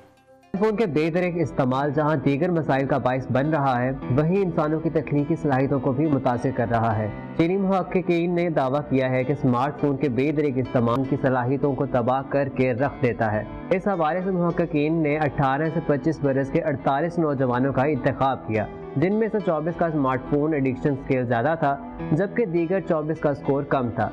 इन नौजवानों ने किसी भी किस्म के दवाओं का इस्तेमाल भी नहीं किया था जो एहसाबी निज़ाम को मुतासिर करती हों। इन शुरा की दिमागी सलाहियतों का जायजा लेने के लिए रोज़मर्रा इस्तेमाल के चंद अशिया दिखाई गई हैं। पहले मरहले पर इन अशिया के दो इस्तेमाल बताने को कहा गया, दूसरे मरहले में इन अशिया के इस्तेमाल को याद करने का बताया गया। इन दोनों मराहिल के लिए 30 सेकंड से 1 मिनट का वक्त दिया गया। कम स्कोर करने वाले अफराद सिर्फ अपने फ़ोन पर या सोशल मीडिया पर गेमिंग के आदी थे। यही सरगर्मियाँ तख्लीकी सलाहियतों और दिमागी अफ़ाल पर असरअंदाज हो सकते हैं। साइंसदानों के मुताबिक मोबाइल फ़ोन के इस्तेमाल ना सिर्फ बसारत बल्कि बसीरत के लिए भी बड़ा ख़तरा है। उन्होंने तजवीज़ दी है कि बच्चों और नौजवानों के लिए तख्लीकी सलाहियतों की बेहतरी के लिए ज़रूरी है कि मोबाइल फ़ोन का इस्तेमाल कम किया जाए।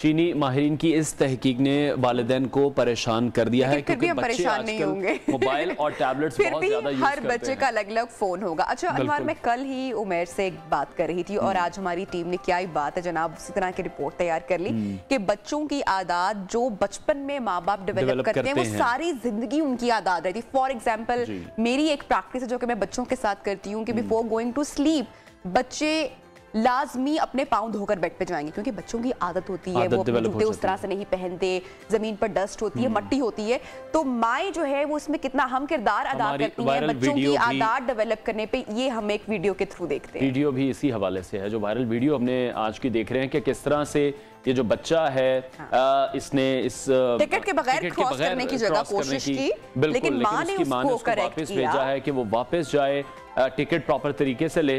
और जिस तरह से कहते हैं कि जो माँ की गोद है वही बच्चे की पहली दरसगाह है, तो ये उसका अमली मुजाहिरा था। बिल्कुल, बहुत छोटी छोटी चीजों पर हमें बच्चों को आई थिंक वहीं पर करेक्ट करना चाहिए। और इसमें नानी नाना दादा दादी अक्सर खफा भी हो जाते हैं, लेकिन आई थिंक पेरेंट्स की बड़ी जिम्मेदारी बनती है कि वो बच्चों की आदत जो है वो बचपन से ही डेवलप करें और उनकी इस्लाह करें। बहरहाल अब प्रोग्राम का टाइम खत्म हो रहा है, इजाजत लेते हैं, इंशाल्लाह अगले हफ्ते मुलाकात होगी। अल्लाह हाफिज़। ख्याल रखिए, अल्लाह हाफिज़।